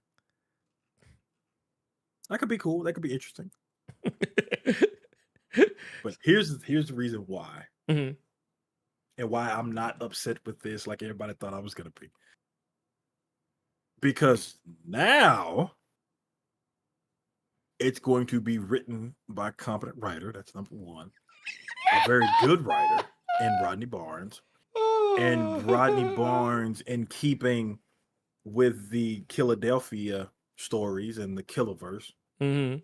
he's not going to write Savage Dragon as the toilet water that is current Savage Dragon book. He's not going to go that route because Philadelphia is not that. Right. So I think with Savage Dragon potentially getting involved in whatever shenanigans are going to happen, it could be interesting and dope to see. Just like with Spawn. It's not Todd McFarlane. It's not Jason Alexander. This is Rodney Barnes writing Spawn in interacting with his characters. So this could be very, very cool to see. Oh yeah. My one complaint is not with Blackula. So that Philadelphia team of Rodney Barnes and Jason Alexander, they actually wrote a Blackula story. It's called Return of the King. Yep.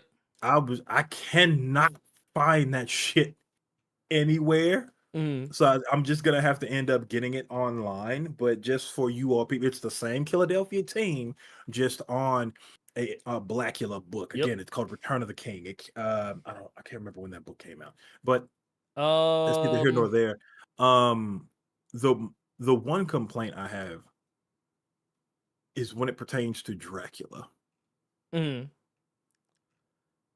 American Vampire did it, and they didn't talk about it until you turn the page and you just like, you saw oh shit.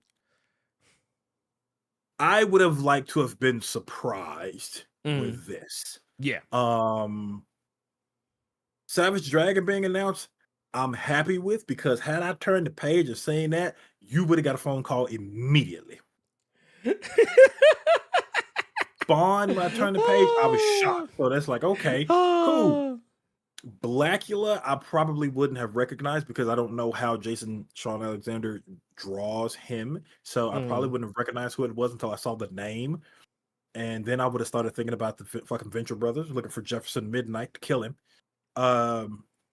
Just that's a Venture Brothers joke. Jefferson Midnight, he kills specifically Blackulas. Watch Venture Brothers.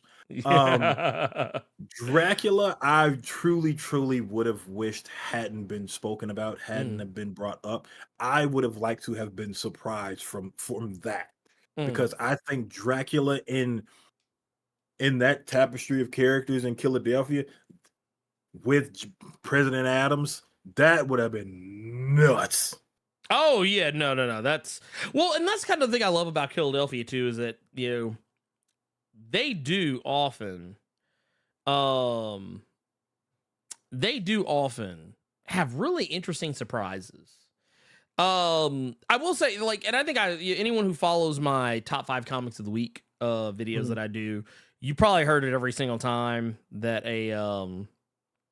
that Philadelphia made the list. They were doing this thing where, like, a major character would get clapped like every issue.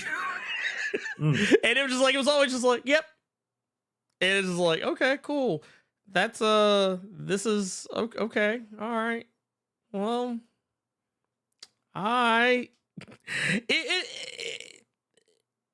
I feel like now with the benefit of hindsight, I'm like, okay, I see what they were doing. They were making room. They were making room for all the fuckery that is about to take place. But that said, let's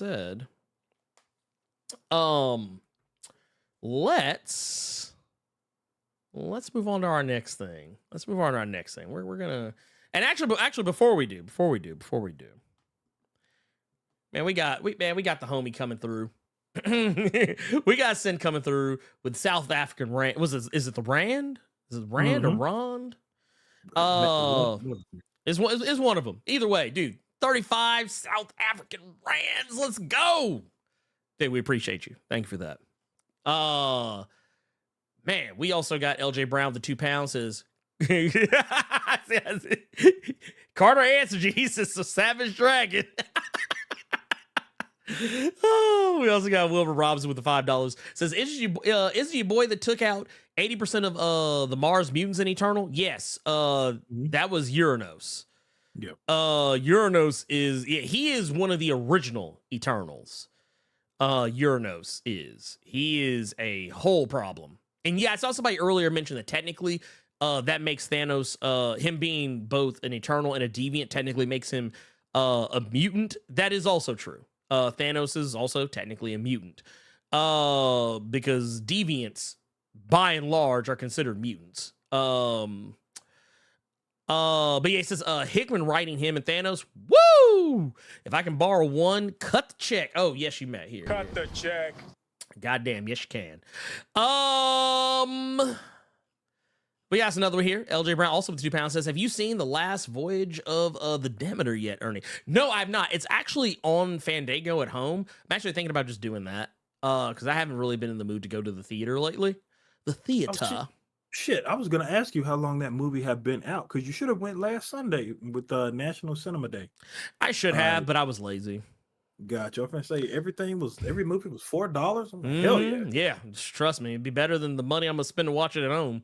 Though, to be fair, when I think about it, if I would go to the movie theater, it would cost me the same. Because, basically, so full disclosure, the movie on Fandango at home is like $24.99. But when I thought about it, I was like, well, if I went to the movie theater to go see it, I would spend like 10 or 12 bucks just for my ticket alone. And then compound that with the fact that if I got like a nachos and a soda or popcorn or a drink or something, some candy, that would be another $10 or $12 right there. So technically it's the same thing to me. But that said, yeah, I do want to go see it. My mother has seen it. She loved it. She's actually the person who made me a huge fan of vampires growing up as a kid. So I was already kind of on board just to see that she went to go see it. She loved it. She thought it was fantastic. But let's move on to our next thing. We got another thing here. Carter, so the Scott Pilgrim Takes Off anime that's coming out on Netflix. What was we said? Was it November? I believe it is. I believe so. Scott Pilgrim. There's going to be some interesting things going on with that anime, and it's actually not a bad thing either. I think this is actually pretty cool. So the anime is going to be expanding on some backgrounds, some stories, and some scenery. Okay. So the excuse me. Wasn't expecting that one. In a recent LA Times interview, the creator of Scott Pilgrim, was it Brian Lee O'Malley? Yeah. He actually was sharing some information and basically came out and said that we're going to get into people's heads more. And basically what he says, because when I was 25 years old, this is when he initially created Scott Pilgrim. He said, I didn't know what these people were feeling necessarily, but I've seen a lot more life and I have more context for who those characters are now. And for those who know, Brian Lee O'Malley is actually acting as showrunner. So he does actually, and not only is he the creator, but he's a showrunner for this show. So he does have a lot of say in this. And the co-showrunner, Ben David Grabinski, kind of, delved into some of that more, saying that we're going to see more regarding Ramona Flowers as a character. Because if you, correct me if I'm wrong, Carter, because it's been a while since I've gone back and reread Scott Pilgrim. Mm-hmm. But I feel like Ramona, while she is definitely a character, she's not a character that you spend the most time with. I feel like she's a character like, you get to hang with her, but like, obviously the story is more focused on Scott. Mm-hmm. And the evil X's also are not delved into any deeper than just, kind of what you get. She broke up with them. Yeah, and that's kind of like, and what you just said there is kind of like what I think is going to happen. Because O'Malley kind of says that. He says, unlike the original series, Grabinski also confirmed that the fan favorite character will also be getting a new job instead of delivering Amazon packages, which I guess because with everything going on, workers' rights, union, stuff like that, Amazon probably is not the good look right now. But say shit, you could, okay, go ahead. Keep going. Yeah. But they said that basically what they're gonna do is because this is also something O'Malley said, is that he felt that one of his greatest regrets, and this is kind of going towards what I was mentioning earlier, that he regretted they didn't get enough time to develop the evil X's. Yeah. Especially after knowing the casting, it felt like, we should have had more scenes with the evil X's. So they said we're actually going to get that in this anime. So not only are we gonna be getting more context for Ramona's background and like who she is as a person as opposed to what she got in the original comic, we're also going to be spending a lot more time with, and I'm assuming this is going to be the case for all of them, not just Gideon, but we're going to be getting a lot more context for pretty much every X, more or less. Like, it's, at least that's the way I kind of read it, which I think would be actually really cool, because the X's, I mean, by and large, I feel like are the driving point behind a lot of the story, because it's literally, what it's all about. It's about fighting the evil X's. These shots are so dope, though. Oh no, I love it. I love this. This anime is going to be absolutely positively ridiculous, and I'm here for it. I'm absolutely positively here for it. But what do you think about that? Like, how do you feel about that? Like, 'cause I know you and I both, you're pretty familiar with Scott Pilgrim as a whole. But yeah, how do you feel about that? Do you think are you on I'm board? gonna sound so basic when I say this. Mm-hmm. It's more Scott Pilgrim, and that's always a good thing. Oh yeah. Period. That's just yeah. Period. No. And honestly, that's fair. That is very fair. Brian Lee O'Malley being the showrunner, Edgar Wright is still doing stuff behind the scenes as well. It's the original cast, and now we're getting more backstory on everybody. It's more from that universe. Yeah, it's not a bad move, and I also love it when a creative has something like has something really awesome, something that's considered iconic, and and when an adaptation actually manages to do a really good job with that creation, and it makes them rethink how they did stuff before. Yeah, kind of case in point.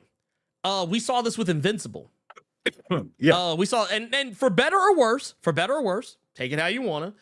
I know a lot of people hate Amber in the Invincible animated series. But here's the thing.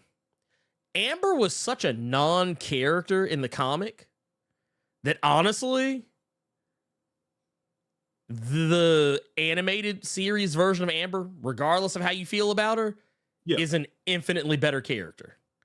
Because Amber in the comic... Because she's a character. Yeah, she's an actual character. For better or worse, you may not like Amber in the animated series, but I feel like that's better than her being a character that you have to think about who she is. Because like the other day, I actually casually brought up the character in a video. I don't remember what video it was either. It might have been a top 5. It might have been, I don't know. Point of the matter is I just brought the character up. I actually had to think about what her name was. I was like, oh, wait a minute. Amber. Is it Amber? And then like I second guessed myself because that's how little of a character she was in the comic that I didn't care about her. Now, granted, it's also because actually it was a top 5. Because Robert Kirkman, not until recently, has gotten better about writing female characters. Okay. And that's kind of like the whole thing there. And that's not Brian Lee O'Malley's problem. I don't think he's bad at writing female characters. I just think that, I think it's cool that like he saw some of those castings from the movie and was like, dude, I could have done this. Ooh, I could have done that. Oh, wait a minute. I could have done this way. Or, I think that's awesome. And I can't wait to see this. Like, but you know what it gives me hope for? It gives me hope, and I don't expect this to happen, but I hope this does so well that maybe he'll consider making like an animated version of Seconds. Like that, I would love to. I don't think it's on the table. Let me be real with you. I want to make sure I say this because I don't want anyone to think that I'm saying, oh, it's happening. I'm just saying I would like for it to be considered. No, I'm laughing because I'm literally looking at Seconds, right? I'm looking down. I'm looking dead at Seconds. but could you imagine an anime of Seconds in the same vein like as this? Like just some girl popping shrooms to go back in time. Right, like, sounds like a stoner ass movie. Like, does it not sound awesome though? Does it not sound awesome? I would watch Seconds if I'd watch an animated Seconds. See? I would. Like, dude, because you know what? Take it back. Yeah. It couldn't be a series. It'd have to be a film, though. Yeah, because Seconds isn't long. It's not like it's not half as long as Scott Pilgrim. But like, could you imagine? Like, you're sitting there chilling. Yeah.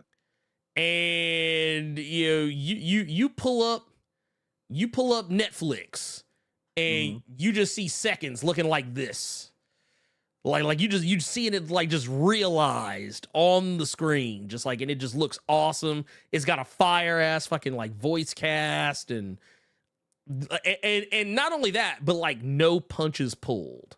That would, to me, that would be amazing. That would be amazing. But yeah, that's how I feel about it.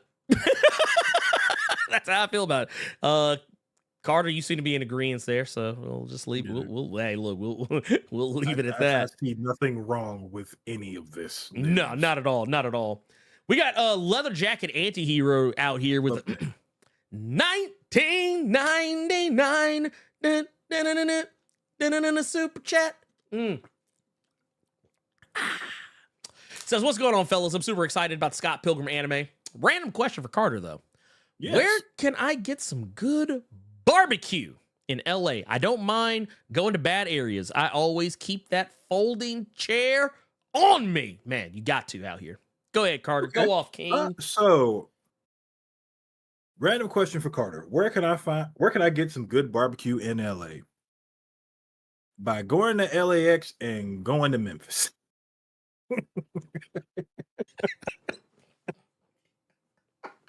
That's like, you know what, dude, let me tell you how like dumb my ass is. When you said LAX, I was like, oh shit, dude, Yeah, that makes sense because sometimes like airports have some fire ass restaurants in them that you can't get to. Like, and then you said go to Memphis. I'm like, I have been to a few. Well, let me not lie. Let me not lie like that. I've been, I can. Okay, I've been to a few.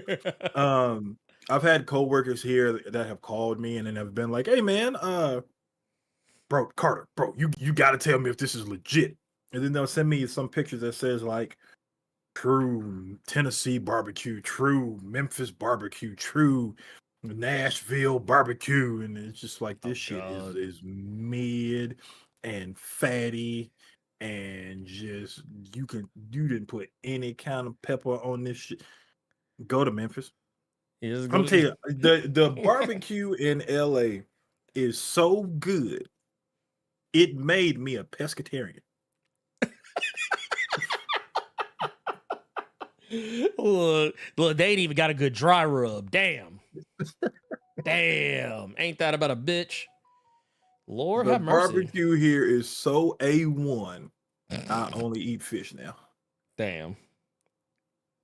The ribs are so good, I eat salmon. This motherfucker. I'm done with you. I'm fucking done with you. Oh no, here you folded chair. That's because of the now, if boat you're going brawl. to Memphis, yeah, keep that chair on you. Go to Corky's.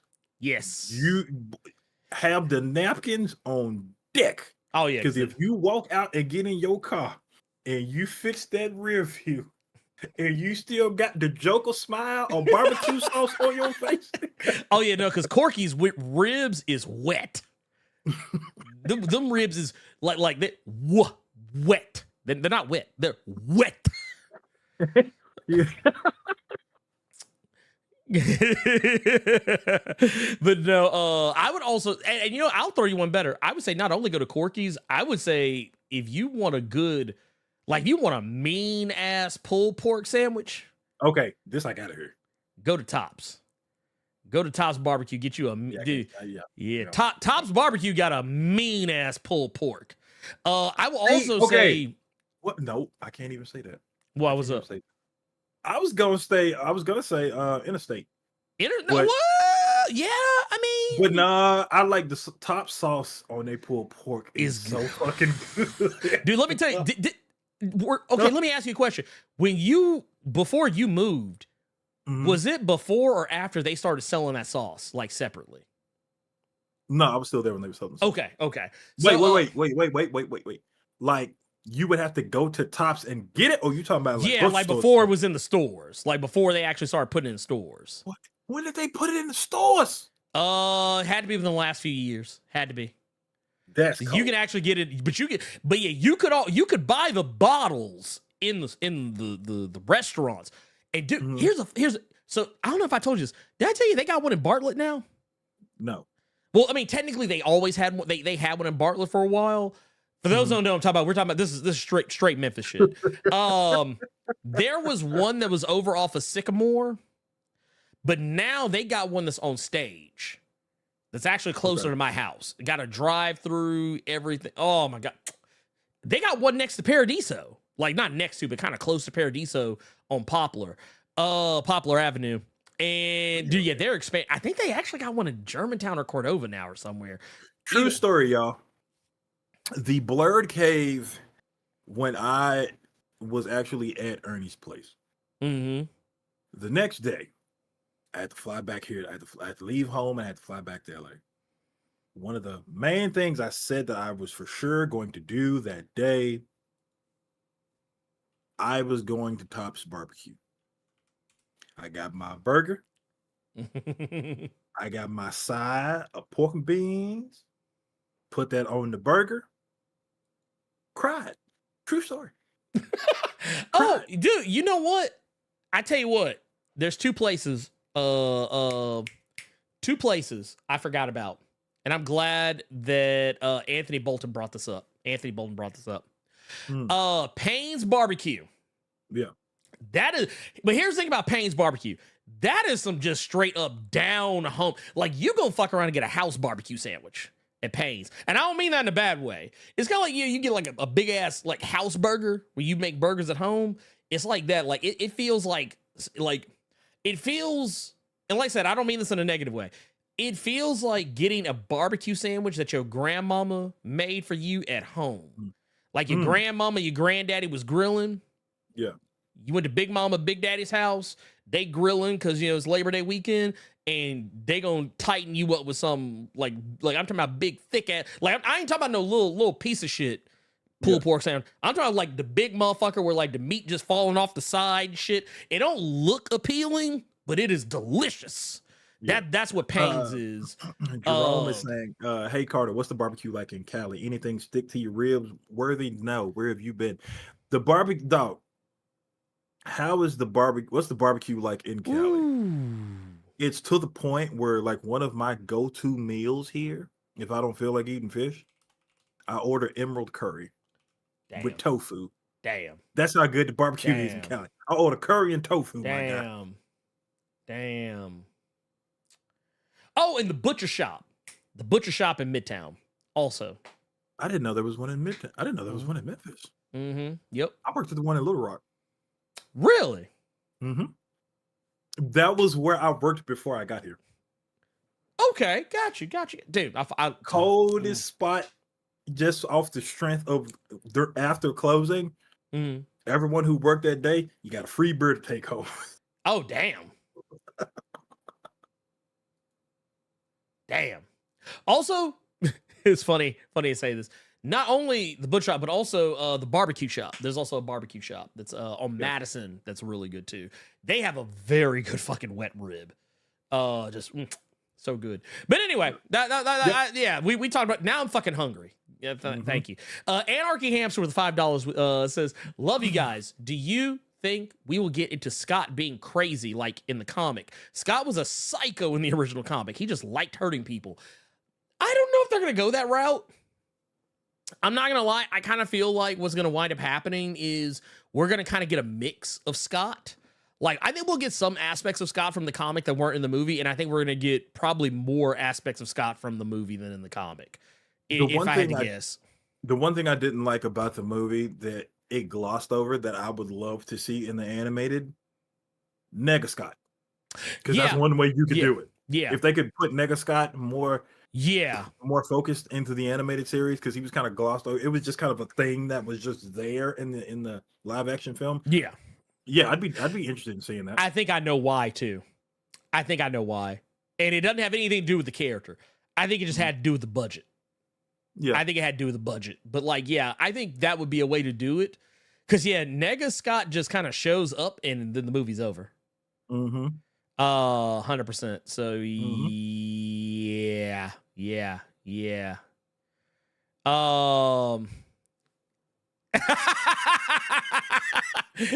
Don't hey, wait a minute. Let me see. I almost lost it. Where'd it go? I want to see if I can find it again. Where is it? Where did it go? Where? Yeah, I saw it too. I thought it was just me. He was nodding his head. I saw it. I saw it. He was nodding his head to it. I tell y'all, I've been working on him. He gonna sing it one of these days. He gonna fuck up and sing it. He gonna fuck up and start humming it. I already know. Don't worry. See, me and you, Wilbur. Here, let me get. Every day that I do this, I wish I could just go back to not having this damn camera on. He'd have been caught. He got. I knew it. See, I'm not gonna lie. I didn't say anything at first because I thought it was just me. I thought maybe I was just seeing shit. I see shit sometimes, y'all. I don't know if I ever tell y'all that. Sometimes I'm like, nah, I'm just seeing shit. Like I used to do a lot. Like, and I probably shouldn't tell y'all this. I used to do a lot of drugs in my teenage years.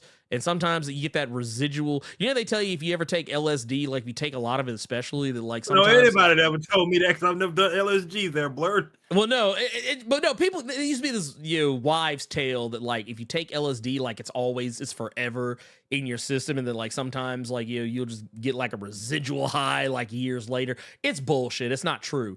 But sometimes I always feel like that's the case because I'm just like, nah. Holy shit. That's just the LSD kicking back in. Hey, Roy Bob of the Blerd Club Silver, we appreciate you, pimp. Thank you for that. Love you, homie. Love you. I did. Okay, cool. Oh, you did? He's gonna sing it when we had 100,000 followers. Chat. Don't let him forget. Oh yeah. When we get that 100. Hey, I'm just look. I'm telling y'all right now, and I don't want to be the guy. I checked my Social Blade. Social Blade gives you like your predictions for your channel. I'm gonna tell y'all right now. I'm sad to say, I feel like we're not gonna hit that 100K for the end of the year. However, you know what you guys need to do. I need y'all to go back to every video, like it. Go back to every live stream, like it. If you're here right now, go ahead and like the live stream. Go ahead. It doesn't cost you a thing. Doesn't cost you nothing. Matter of fact, you know what? You would spend more money on a Charleston Chew than what you would hitting that like button. That said, let's get on to our next thing. And actually, technically, our next thing is going to be our recommendations for the week. So, Carter, Yes. do you have a recommended this week? Do you have anything you want to? I do. Actually, since you brought it up. What you got? And since we are on this Brian Lee O'Malley kick real quick. He wants to talk about them seconds.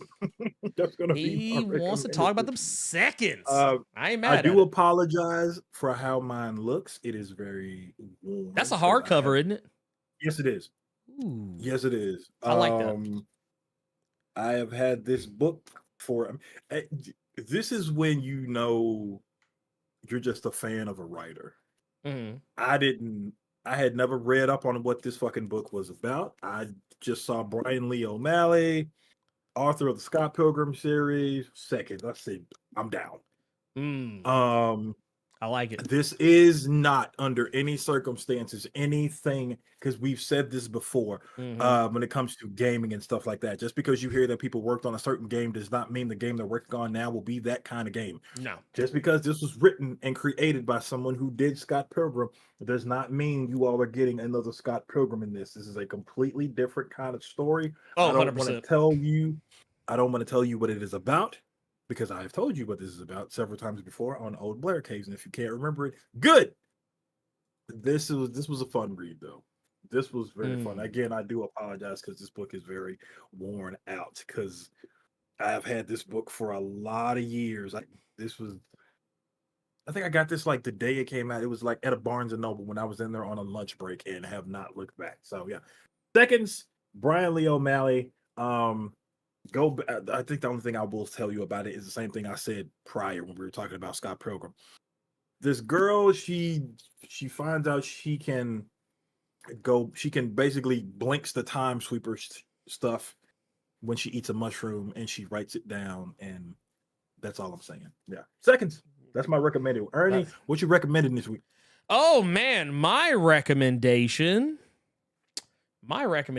is going to be, oh wait, wrong one. There you go.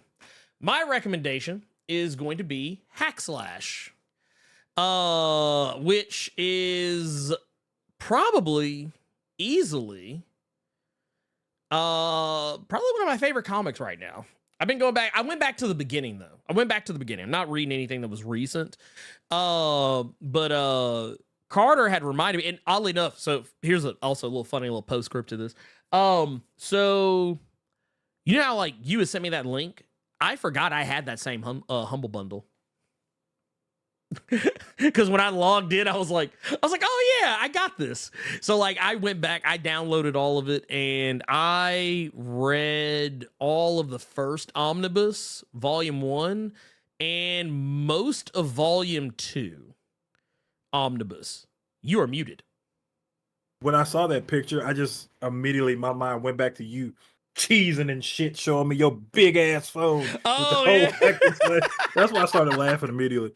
Oh yeah, go ahead. Yeah, no. So yeah, what Carter's talking about, and this is funny. I can actually show you all this because, the funny thing here is that, for those who are unfamiliar, I recently got a new phone. And it's the Z Fold, Z Fold 5.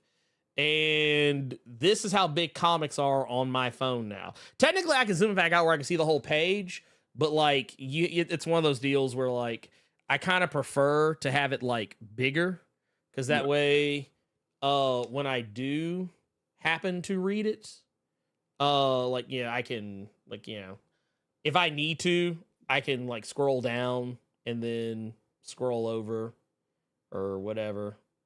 So there might be a few people that are here that don't know what the fuck hack and slash is. You want to just give them I'm gonna give them the boiler real quick. No, they're gonna get the dummies version. Hack and slash, more or less what it is. It's this is the grossest oversimplification ever. Do you like Buffy the Vampire Slayer? Cool. So this is not Buffy the Vampire Slayer. This is Cassie the slasher slayer, is more or less. It's not as like goofy and cheesy as Buffy the Vampire Slayer is, though it does have a lot of like interesting meta moments in it. The initial run of Hack Slash was honestly just a series of like one shots and two shots that ultimately ended up becoming an actual ongoing series for a bit. And but the whole premise here is that Cassie, who is our main character on the front here, she is a person who discovered that there are people in the world that become slashers, kind of like your typical horror movie monsters. And in 99.9% of all cases, they are dead. They're technically undead. But and sometimes when they die, they come back, just like monster movies do in the movies we watch. But what I did not show you is that she also has a partner that is not depicted here. She has a partner who she often works with, named Vlad. And Vlad is a big Jason Voorhees looking motherfucker. As a matter of fact, here I actually found a pretty solid. Here you go. There's a pic. Like this is like her partner in crime, and they basically travel the country looking for slashers to kill, like so they can protect humanity, from them. That's it in a nutshell, really. I think in the course of what I've read so far, she has crossed over with Ash in The Evil Dead. She's crossed over with Evil Ernie. She has crossed over with Chucky, if I remember correctly. And she's also, and I think there was an issue, a one shot they did where she went to a comic convention and Robert Kirkman and Scotty Young and I want to say, I think Tim Seeley himself was actually in the book as a character. I don't remember exactly, but it was a bunch of like actual comics. Oh, Stephen Niles. That's who it was. And they also had trauma actress Messy Stench in it. Like for those people who think like, oh, these aren't real people. No, these are actual real people. But they had them as characters in the story. It's really awesome. But I do highly advise if you're interested in like horror movies and horror comics, it's a no-brainer. Hack Slash is awesome. It's awesome. That said, Carter, we can go ahead and jump over into our questions from the Discord. Okay. Let me get them pulled up. 4. We got 4 questions in the Discord this week. I actually want to ask you all a question. I actually already posted it in the comic channel in the Discord. I need help trying to figure out what new omnibus I want to buy. I put the question in the comics channel in the Discord, hit one of the reacts, and by the end of the cave and maybe a little bit after that, I'll see what it was and I will go buy that today. Ooh, I like that. I like that idea. We got one here from Trap God Thanos. Says, good evening. Blerd Carter, my question is, do you think that the universe we're at currently in Ultimate Invasion will be the one that we read about going forward? Or do you think there will be a universe reset at some point? Also, I feel like the new Ultimate Spider-Man will be a Miles variant. I need Peter fans to stay suffering. And bet that's the new series Hickman is working on. I'll see y'all still playing. I see y'all still playing with me because I don't see the motherfucking likes going up. We're actually good right now. We got 219 watching and we have 229 likes. Oh, hey, there you go. But you know what? We can always get more. Hit it again. Yes, we can. Hit it again. Well, don't tell them to hit it again. They won't. They'll unlike it. Oh, wait, no, don't do it again. Don't hit it again. But if you are here, you haven't hit it. Hit that motherfucker. Knock it out. But no, I do think that the 6160 is going to be the universe going forward, because here's the thing. I don't think you can go back to 1610. 1610 was too problematic. It aged like milk.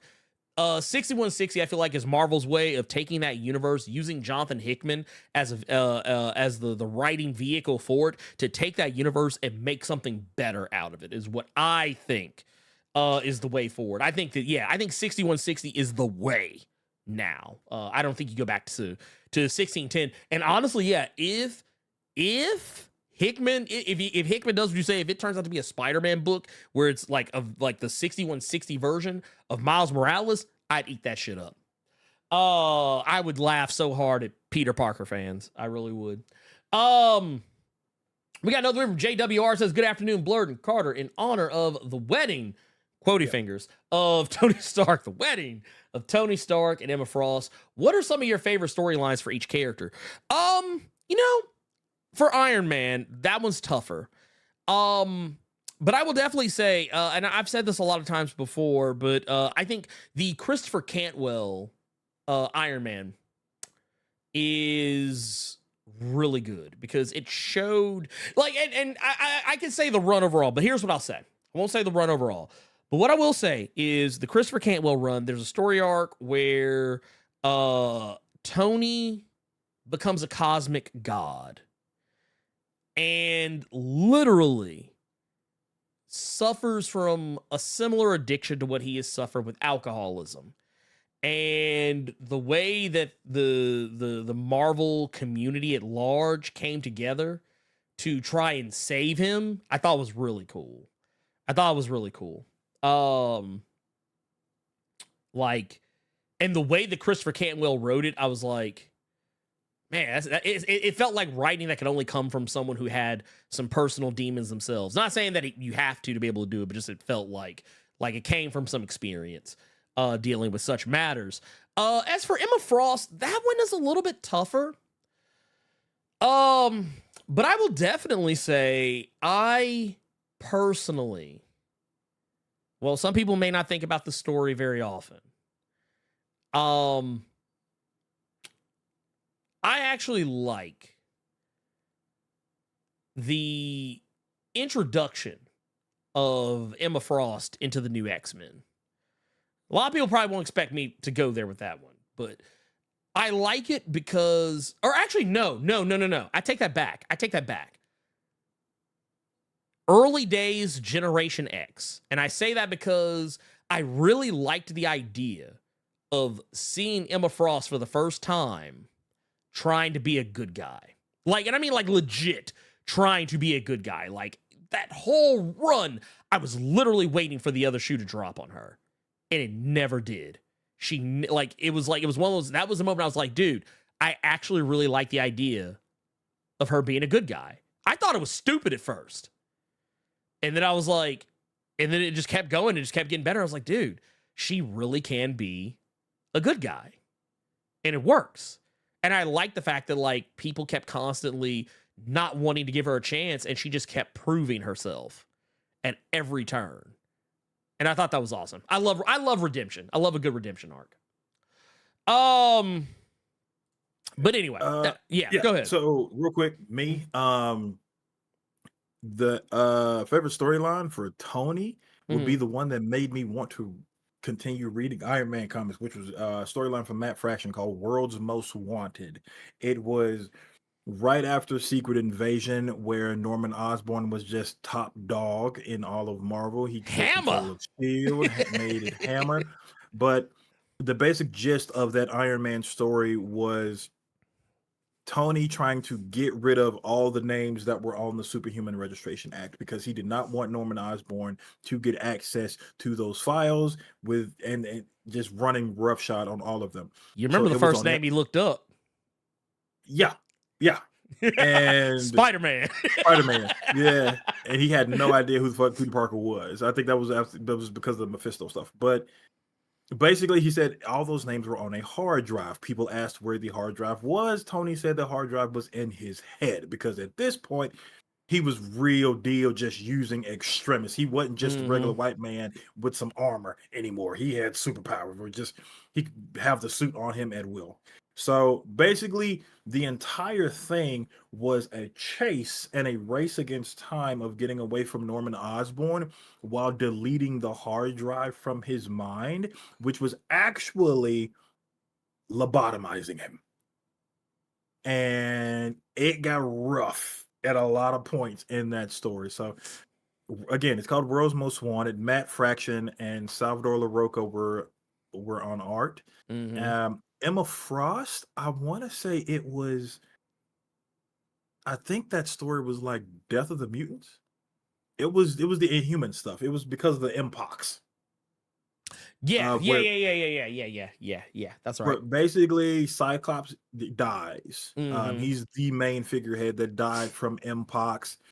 Well, it looked like he died, and he pretty much just got the mutants. This was back when Kieran Gillen was writing Uncanny X-Men, and basically Cyclops had a little bit more of a pep in his step because it looked like he died, but he actually didn't. So he just put one foot in front of the other and wanted to put his boot on the Inhuman's neck for everything that happened with the Mpox stuff.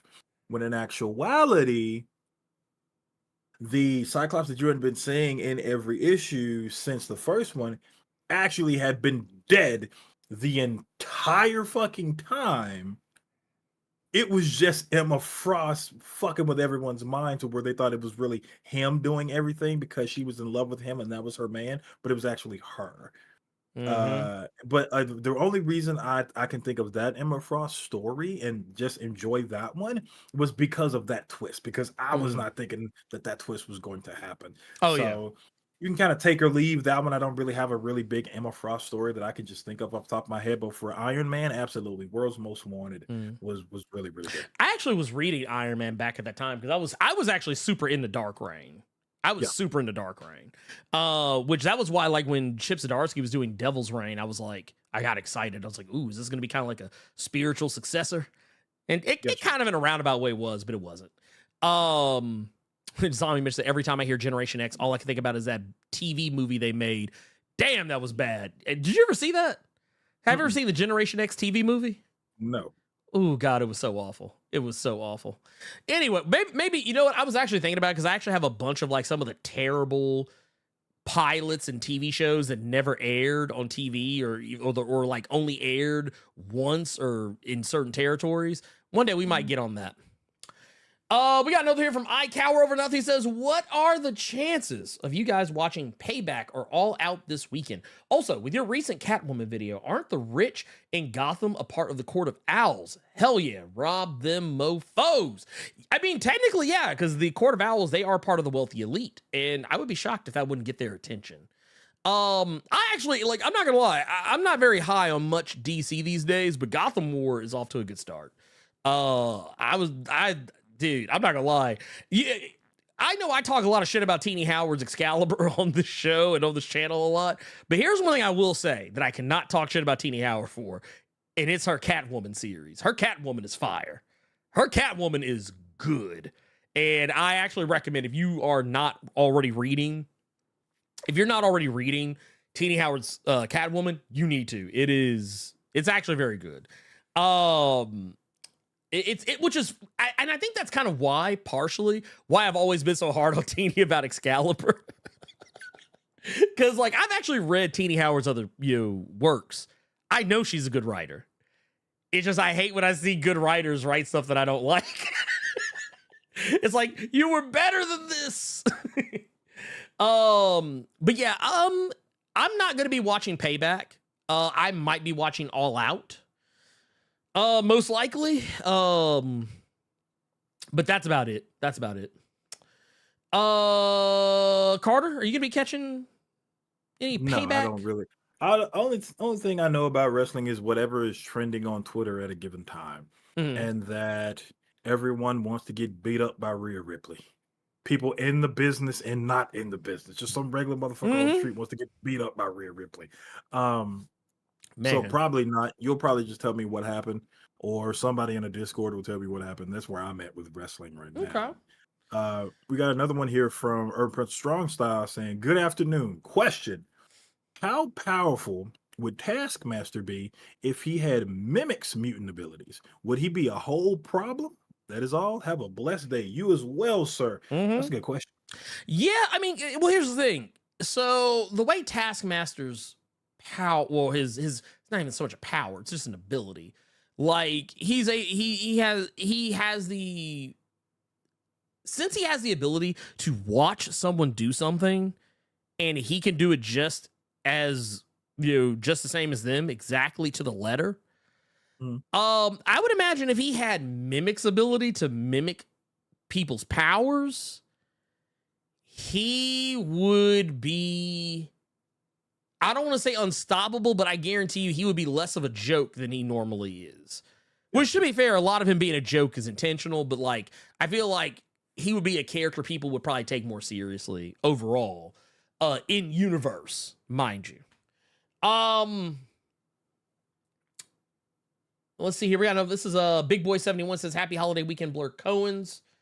My question comes from an E-Man video I watched yesterday. It says, do y'all feel that the DCU do y'all feel that the DCU getting on track won't ride on whether Superman Legacy is that successful, but that they absolutely have to get Batman the Brave and the Bold right, as Batman is their biggest and most successful character, to see it turn around?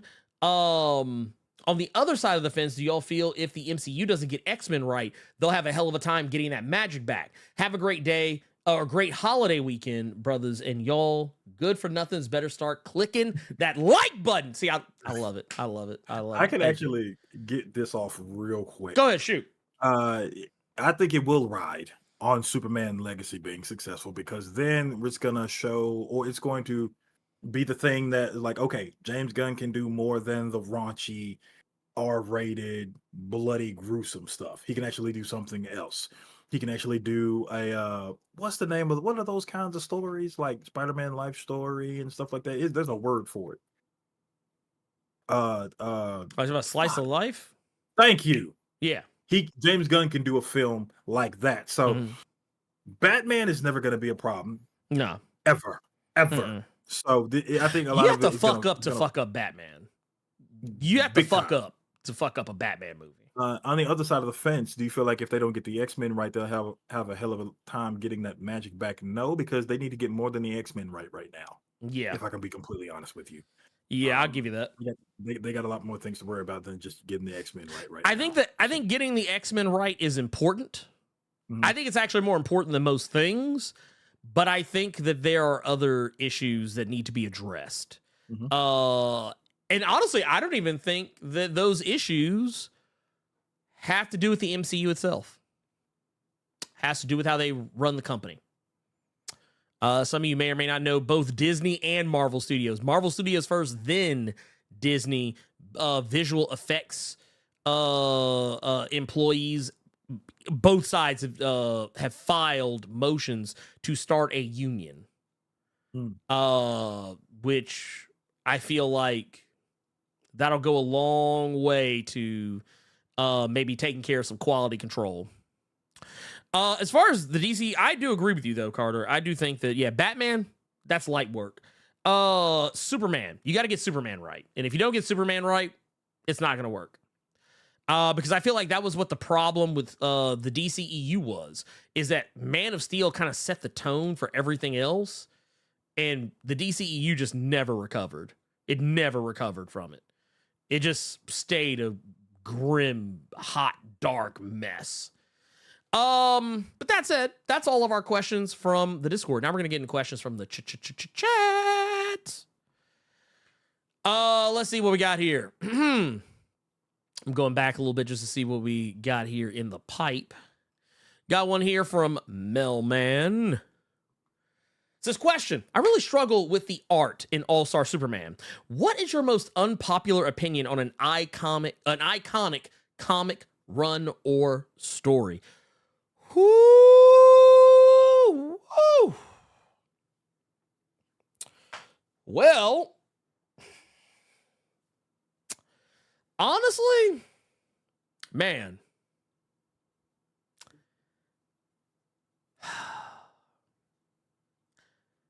So, Crisis on Infinite Earths. I'm going to use a word the kids use. First time, it was great. But by today's standards, and having gone back and reread it a few times, mid. Isn't that the one you want me to look for here for the cheap? No, that was Infinite Crisis. Okay.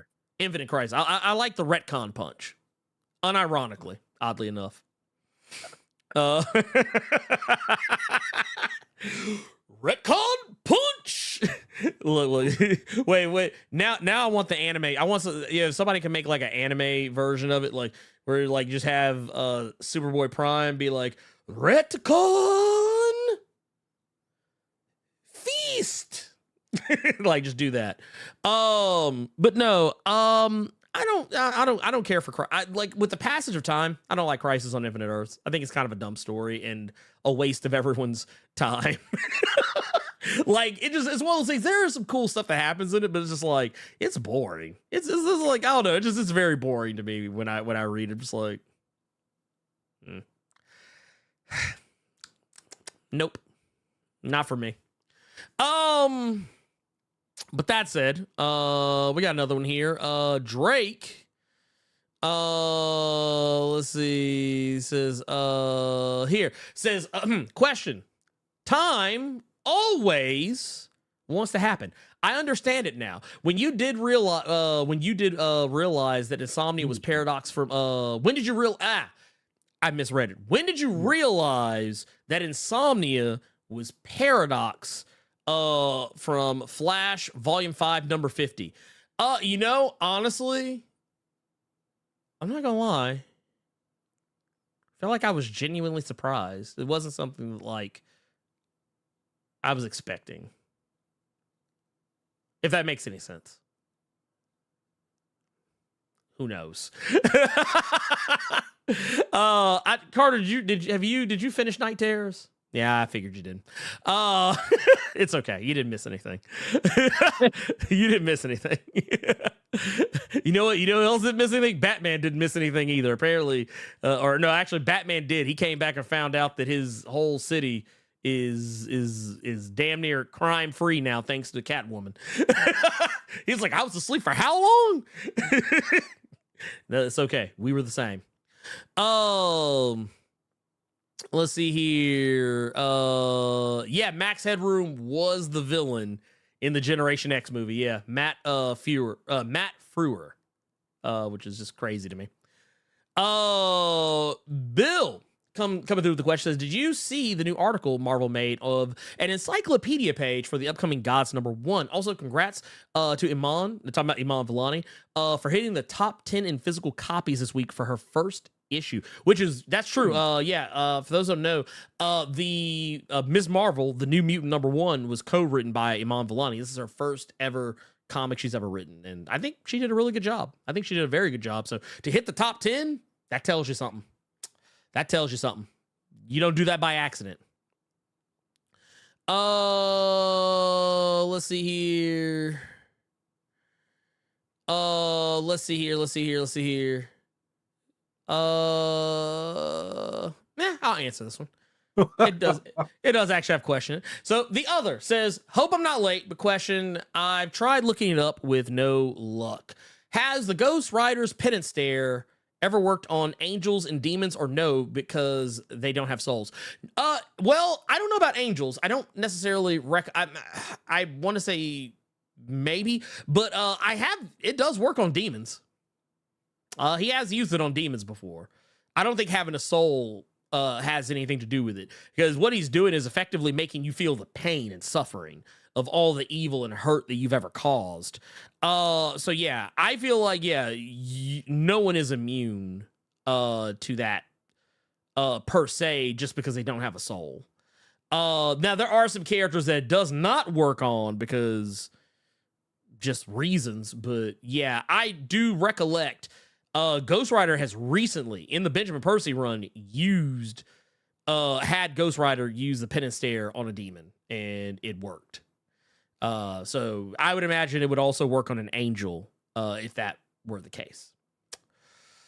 Rhea Ripley is thick though. I'm sorry, I just happened to see it. Let's see here. Did we get, that was one, 2, 3. That was 4. So that was 4. We got one last one. I'm looking.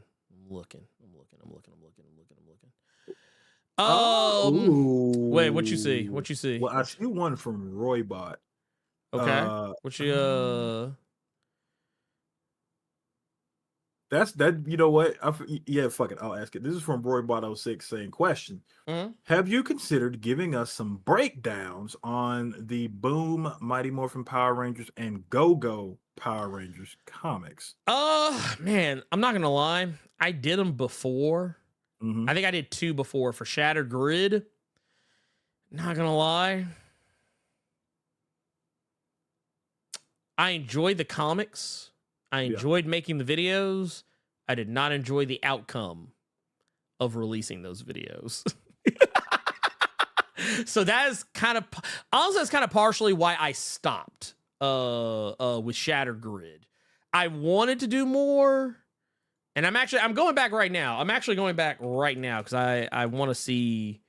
Damn, must be a better question. What's up? Jerome, you got to type faster next time. I would have asked him that question for the last question.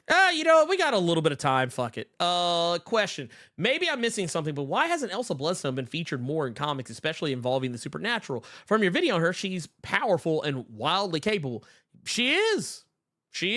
I wish she's ridiculously capable. I actually wanted to know the answer to this as well. I want you to put me on game real quick. Well, I think the problem with Elsa Bloodstone is that, actually, you know what? I'm gonna go back. I'm actually recant my statement. So apparently I will answer this. Let me answer the other one first. Yeah, because I had to look up the numbers. So apparently the first video I did about Shattered Grid, that one, it didn't at first. So something must have happened since I put that video out. But initially that video only got like a couple of thousand views, which for me is not, I don't want to sound terrible, but for me, that doesn't help me equate you continuing. Yeah, it doesn't equate me continuing. When I start seeing and the thing is, I'll try a little bit more if I'll try to keep doing it, because sometimes videos don't blow up when you immediately put them on. Sometimes it takes time. And that's the case here. It ended up going up to 13.5K, but I don't honestly know when that happened. I'm looking at my analytics on it, and it looks like it happened well and after the fact. And then I did the second video. It kind of did the same, but it didn't catch on later like the other one. I think it topped out at 5.2K. And that's not terrible. But it's one of those things I always have to measure things in how much, okay, to put it in perspective, I've gotten to the point now where when I release a video, case in point, when I release an X-Men, any kind of X-Men related video, YouTube will always tell me this video's got 10,000 views in the first 24 hours. This video is performing either, as normal or better than normal. When I release a video that, case in point, the Gotham War video that I put out yesterday, Right now, it says currently, and I don't know if this is actually accurate because sometimes these things are a little bit ahead, but yesterday it said it was at like 2.1K views. This video is telling me, YouTube is telling me, fewer regular viewers are choosing to watch this video. That is what I see a lot when I do things that are not X-Men related. Now, granted, that is to be expected, but the view count is even less than that sometimes. Like when I did the TMNT video, that one did not do dick. And the funny thing is I've seen other people release almost borderline the exact same video that I've done. And all the way, like all the way at the top, all the way at the tip top. So, I mean, it's disheartening for me is what it is. Cause I put a lot of work. I put a lot of work and effort into doing these videos. I spend hours, I tell you, like, honestly, if and I know this is my own personal problem, but if I was like an actual employer to someone else and tried to make someone do the amount of work that I do, I would get sued. I put a lot of work into what I do. So when I see it not do well, it just breaks my heart. And I'm just saying, no matter how much I like it, I'd say, you know what? Let me just stick to the thing that actually makes me money. Because X-Men makes me money. These other things are just labors of love. Which is why I honestly try not to dip too far outside of my comfort zone if I can help it. But as for Elsa Bloodstone, I think the reason why you don't see her in very much is because she is not a difficult character to write. I think she's actually a really easy character to write. But the thing is, I can't help but feel someone at Marvel feels that she's not as marketable. Like, she shows up in other people's stuff, but rarely, if ever, in her own. And I think a lot of that just has to do with the fact that to tell her story, because she is a monster hunter, you have to make up new monsters. And while it is comics, you can kill off. Wow, that's actually really okay. Yeah, you have to. I mean, and it's comics. You can kill a character and that character come back and it not be that big a deal. But I feel like it would lessen her stock if she killed a character and the character just came back anyway, even if it took a while. Now, I do think she has some interesting things that you could develop. Like if it was me personally, if Marvel came to me and said, hey, Blerd, we think you have a good handle on Elsa Bloodstone. Would you mind writing the character? You know what I would do? I'd write the character and focus on her relationship with the werewolf by night. I would write her as a character who does, like, I would go through the trouble of making up new characters, new monsters, new IPs, and even digging into some of the older ones in some respect or another. I feel like Elsa Bloodstone has the exact same problem that Blade does, and it's the same problem that Punisher also tends to have too, is that they don't really have big rogues galleries, and even when they do, they can't kill them, and these are characters who typically kill. So it makes it difficult. Punisher can get away with it because, you know, you can make up, you know, throwaway mooks pretty easily. But when it comes to like characters like for instance, right now, Blade, in his comic right now, the villain that he's up against is a brand new character. And it's a character that, honestly, he cannot defeat by himself, most likely. Fire ass book, by the way. Just Blade is awesome. 2 issues and the book is already lit. It's awesome. But once again, also, I really appreciate this issue. They actually referenced Bloodline by name in this issue. Like, they're like, I did not realize that was her name, and I cringed a little bit. Yeah, oh no, I knew it was her name. I knew, like, because that was, but that was the first time anyone had called her that. Okay. That's the first time she's ever been called Bloodline out loud by anybody. For the most part, she's just been Brielle or Brie. That's it. That's way better than Bloodline. Bloodline. Well, yeah, you can't use your Christian name. Even Blade doesn't use his Christian name. His name's Eric Brooks. Yeah. But I don't mind Bloodline. It's fine. It's whatever. It's better than the previous daughter of Blade they tried to introduce. Oddly enough, which I think was Tim Seeley. Go figure. Anyway, neither here nor there. But yeah, that's why I think that's the case. I feel like that is probably why. And I do agree with the Elite X1. Elite X1 said I was kind of upset they didn't put Elsa Bloodstone in the Midnight Suns game. I wish they would have, but I kind of feel like they were holding back on characters. I feel like they were holding back on characters. There were characters they didn't introduce that I feel like they could have. And I do honestly feel like, while I love Storm as a character, I was glad to have her as a DLC character in Midnight Suns, but a small part of me kind of wished they'd have given that spot to someone else.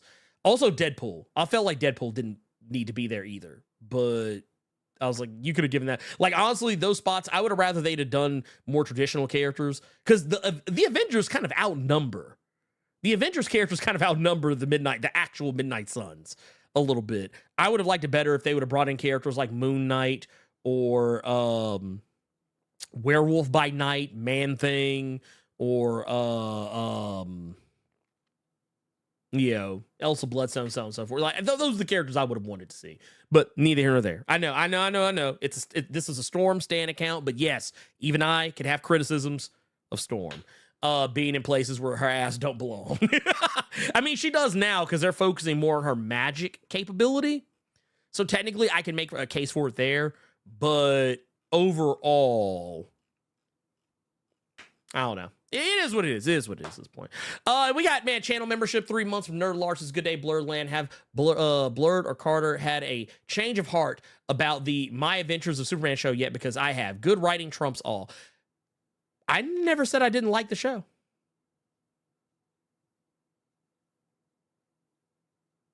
Did I say that I disliked it? We laughed at it because of the Sailor Moon of it all. Yeah, the Sailor Mooniness of it all, and the whack ass fucking Deathstroke. Yeah, I thought those parts were bad, but I do remember saying I enjoyed what I watched. I think people mistake criticism. Here's the thing, and I fall into this trap sometimes too. Sometimes when we critique things, sometimes people take criticism to mean that you don't like something. And here's a PSA, and we'll leave you with this. Some of the things I love the most, I can tear to fucking shreds. My favorite fucking horror movies, my favorite comic books, my favorite video games, things that I love, movies I have watched 20 million times, books I have read 20 million times, things that I love, desperately love, I can talk shit about. And honestly, and I don't mean to make this as a blanket statement, but a lot of times when I encounter people who love something but can't critique it in any objective way, I wonder how much you really like it. That's just me, though. But yeah, if you ask me, shit. X-Men animated series. It's one of my favorite animated series of all time. I can critique the fuck out of that goddamn cartoon. There is terrible art in spaces. There are moments where there are shadows that are in places that they shouldn't be. There are moments where characters do things that they honestly should not be fucking doing. And there is terrible voice acting in that show. And my God, some of the dumbest shit happens in that cartoon. But god damn it if it's not fucking good. Just like I said earlier, One Piece. Terrible acting. Fun show. So there you go. I will leave y'all with that. Because, yeah, I feel like, yeah, if you can't critique the things you love, do you really love them? You know? It's like I tell people all the time. I love my wife, but I can critique her. I love my child, but I can critique them too. And honestly, no one's perfect. Nothing is perfect. Even the things that I think are perfect aren't perfect. So there. Well, I guess we'll answer this and then we'll leave. We got one from Go Contrary's Baby's Father with $5. Says, how a Storm game looks like to y'all. Like, what the gameplay story and who would be like the big villain. The villain would be the hard part. Because Storm doesn't really have a lot of villains. At least personal villains. You'd have to dig into the Rogues Gallery a little bit of X-Men and Avengers and Black Panther. And various other comics for that matter. I honestly think you could just work it off of Shadow King, but yeah, that's kind of the low-hanging fruit. But the way I would do it, personally, I would do it in a, I don't want to say God of War style, but like just in terms of, I would actually no. Here's how I would do it. I would honestly do it more as a kind of a Bayonetta style game, like combat wise, Bayonetta, Devil May Cry style, but with the focus, like the combos being how you manipulate the weather effects, like chain lightning and like tornadoes and like sleet and stuff like that. That's how I would do it personally, because Storm is a fighter, and I feel like that would work really well. But as far as story goes, honestly, I mean, just this is me just kind of throwing some shit out there, just out of nowhere, apropos of nothing. I would say I would make it where her story is that for some arbitrary reason, she is separated from the X-Men and is, just having to do her own thing. No X-Men. I mean, you can have X-Men show up. Maybe she reaches out to X-Men here or there, but honestly, I just let it just be her. Maybe have other characters show up from time to time, and maybe have like an AI companion that follows you around and helps you out in fights every now and again, but I wouldn't have any other characters or anything like that. Or, I tell you one way you could do it, Carter.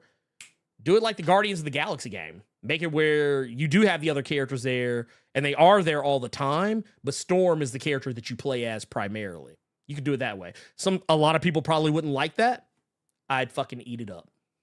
That's just me. Anyway, that said, I think that is it for us. Carter, you said you're going to be jumping in the Discord, and I mean, technically you're already here, but you're going to be jumping up into the more public part of the Discord, and in a little bit. In a little bit, okay. Yeah, in a little bit. So again, just since we're going to end it here in the comics channel in the Discord, I have a poll up for all you guys to answer of choosing what omnibus I buy today. Nick Spencer's Captain America run, Jerry Duggan's Savage Avengers run, or just all of Donny Cates' Cosmic Universe stuff. We are at 25 votes right now, and Cap is winning. So I like Cap. You all jump in the Discord. Let me know that just you all go vote tomorrow. I'll give it a few more hours until I actually get up and go to the shop to get it. But yeah, Hydra Cap is winning right now. Other than that, I'm just going to be online looking up how to build my own PC, looking at this PC part picker website, because there's a lot of stuff I have to do before I make this thing that I did not know. So, so yeah, I got a ways to go to make my own PC, especially a small form factor. Oh, yeah. Well, I tell you what, here's what I will leave you guys with. I am going to be working on my art today. All right. I'm also going to be playing some Armor Core. I think I'm going to take a break from working on content this weekend. I tell you what, if you're a part of the Discord, and honestly, I think this is the best usage of it. I've seen some people already put some suggestions in the suggestion section of the Discord. Yeah. If you're in the Discord, drop those suggestions there. If you have ideas you think I should tackle, like what Roybot said earlier about doing some of the Power Ranger stuff. I actually have considered doing some of the more recent stuff. And I think what I'm gonna do, instead of doing like just big overarching stories of Power Rangers, if I did it at all, I'd probably just kind of do like what I do with X-Men. Like just do a single issue here. If something lit happens, I'll talk about it. Or maybe do like hey, this is kind of like maybe what I did for Captain America and some other books, like when there was like a big event coming out, I would kind of do like hey, you can go and check out this if you want to get caught up or up to speed on what's going on with this. I think people seem to like those okay. Maybe I might do something like that. But I will leave you with this. I will show you a little bit of the fruits of my labor. There. I'll show you a little bit of the fruits of my labor. I showed this to Carter earlier. And this is just gonna be just a big ass thing because I didn't really prep it. But this